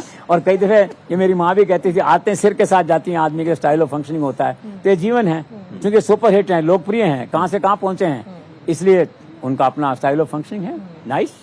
और क्योंकि आपने लोकप्रिय होने का जिक्र किया तो अंतिम सवाल मैं इसी लोकप्रियता के साथ करना चाहूंगी, क्योंकि सोशल मीडिया पर अभी एक रीसेंट सर्वे हुआ और 76% ऑफ द लोग थे जिन्होंने most popular leader of the world Modi ji को माना है। तो इस डेवलपमेंट को आप कैसे देखते हैं? ये तो देखो एक्चुअली तो क्या है, for every Indian citizen is a pride moment कि आपका प्रधानमंत्री ग्लोबल लीडर बन गया। किसी ने कभी सपना नहीं लिया होगा कि अमेरिकन राष्ट्रपति ज्यादा उसकी फॉलोइंग हो जाएगी। 22 से 28 मार्च का सर्वे है, वेरी रिसेंटली एक तरह से जो है ये 76% पे, वो है 41% पे। तो इररिस्पेक्टिव ऑफ पॉलिटिकल लीनिंग्स, ठीक है ना, एक प्रधानमंत्री के पद के नाते आपका सिर्फ गर्व से उठना चाहिए, जिसे कहना चाहिए गर्व के साथ में कि हमारा प्रधानमंत्री ग्लोबल लीडर है। उसने उसको पछाड़ दिया अमेरिकन राष्ट्रपति को, कितनी बड़ी बात है। इसलिए हमारे अखबार ने भी इतना बढ़िया हेडिंग लगाया उस दिन, मोस्ट लव्ड, जिसको सबसे ज्यादा लोग प्यार करते हैं संसार में, उस तरह से उसका नाम है नरेंद्र मोदी, उसका नाम है भारत का प्रधानमंत्री। Moment of pride for everybody. और क्योंकि इस पूरी चर्चा के दौरान सर ऐसी आपने बहुत सारी बातें की जिनको बाद में जरूर शामिल करना चाहिए, क्योंकि इतना ज्यादा समय तो नहीं है, लेकिन तब से बदलावों की बात हो रही है। तो एक हिंदी फिल्म का एक गाना है, मौसम की तरह कहीं तुम बदल तो ना जाओगे। अब आज हम क्योंकि सिलिकॉन वैली में मौजूद है, यहाँ पर मौसम हम देख रहे हैं, गर्मी बहुत तेज थी दिन में जब शुरुआत हुई, तो सियासी तपिश बढ़ रही है। अचानक से कभी भी बारिश हो जाती है, यानी किसी भी पार्टी के तमाम ताकत झोंकने के बाद भी सियासी अरमान भी धुल सकते हैं। और दूसरी तरफ कुछ ठंडी ठंडी हवा भी चल रही है। तो सियासी बयार किस तरफ चलती है ये तो 1 महीने और 2 दिन बाद जब मतदान हो जाएगा और उसके बाद फिर काउंटिंग होगी, उसके बाद पता चल पाएगा। फिर हम एक जैसी शो करने आएंगे, एक जैसी शो करने के और लिए आकलन करेंगे हमारा आकलन उस दिन का सही था कि नहीं। खुद को शाबाशी दे देंगे या रेग्रेट कर लेंगे। और इस पर भी आकलन कर लेंगे, क्योंकि सर आपने कहा कि मना रहे कांग्रेस के नेता राहुल गांधी ना आए। देखो तो आएंगे राहुल गांधी, प्रचार करेंगे, सब करेंगे। वो तो एक नेता के मन का भाव अगर वो ऑथेंटिक था तो मैंने आपसे शेयर किया। That's all. अभी तो राहुल गांधी आएंगे, इज ए लीडर। जी चलिए फिर एक और चर्चा करेंगे। फिलहाल आज जेसी शो में हमारे साथ जुड़ने के लिए कर्नाटक चुनाव के मुद्दे पर हर एक समीकरण और हर एक कैलकुलेशन को, इक्वेशन को हम तक पहुंचाने के लिए सर आपका बहुत बहुत शुक्रिया, थैंक यू सो मच। और क्योंकि कर्नाटक चुनाव की बात हो रही है, कर्नाटक चुनाव में बीजेपी को सफलता मिली थी लालकृष्ण आडवाणी की रथ यात्रा के साथ, और उसके बाद से 3 दशक का इंतजार बीजेपी को अब भी है। वो घड़ियां खत्म नहीं हुई है कि मजबूती के साथ पार्टी आए और वो दक्षिण भारत की भी एक पार्टी बनकर उभरे, न सिर्फ हिंदी बेल्ट और सेंट्रल भारत की। तो कुल मिलाकर अब ये देखना होगा कि किस तरीके की स्थिति पैदा होती है, लेकिन इतना तो तय है कि कर्नाटक चुनाव भी बहुत दिलचस्प होने वाला है। बहुत बहुत शुक्रिया आप सभी का द जेसी शो में जुड़ने के लिए। Thank you so much, thank you very much sir, thank you.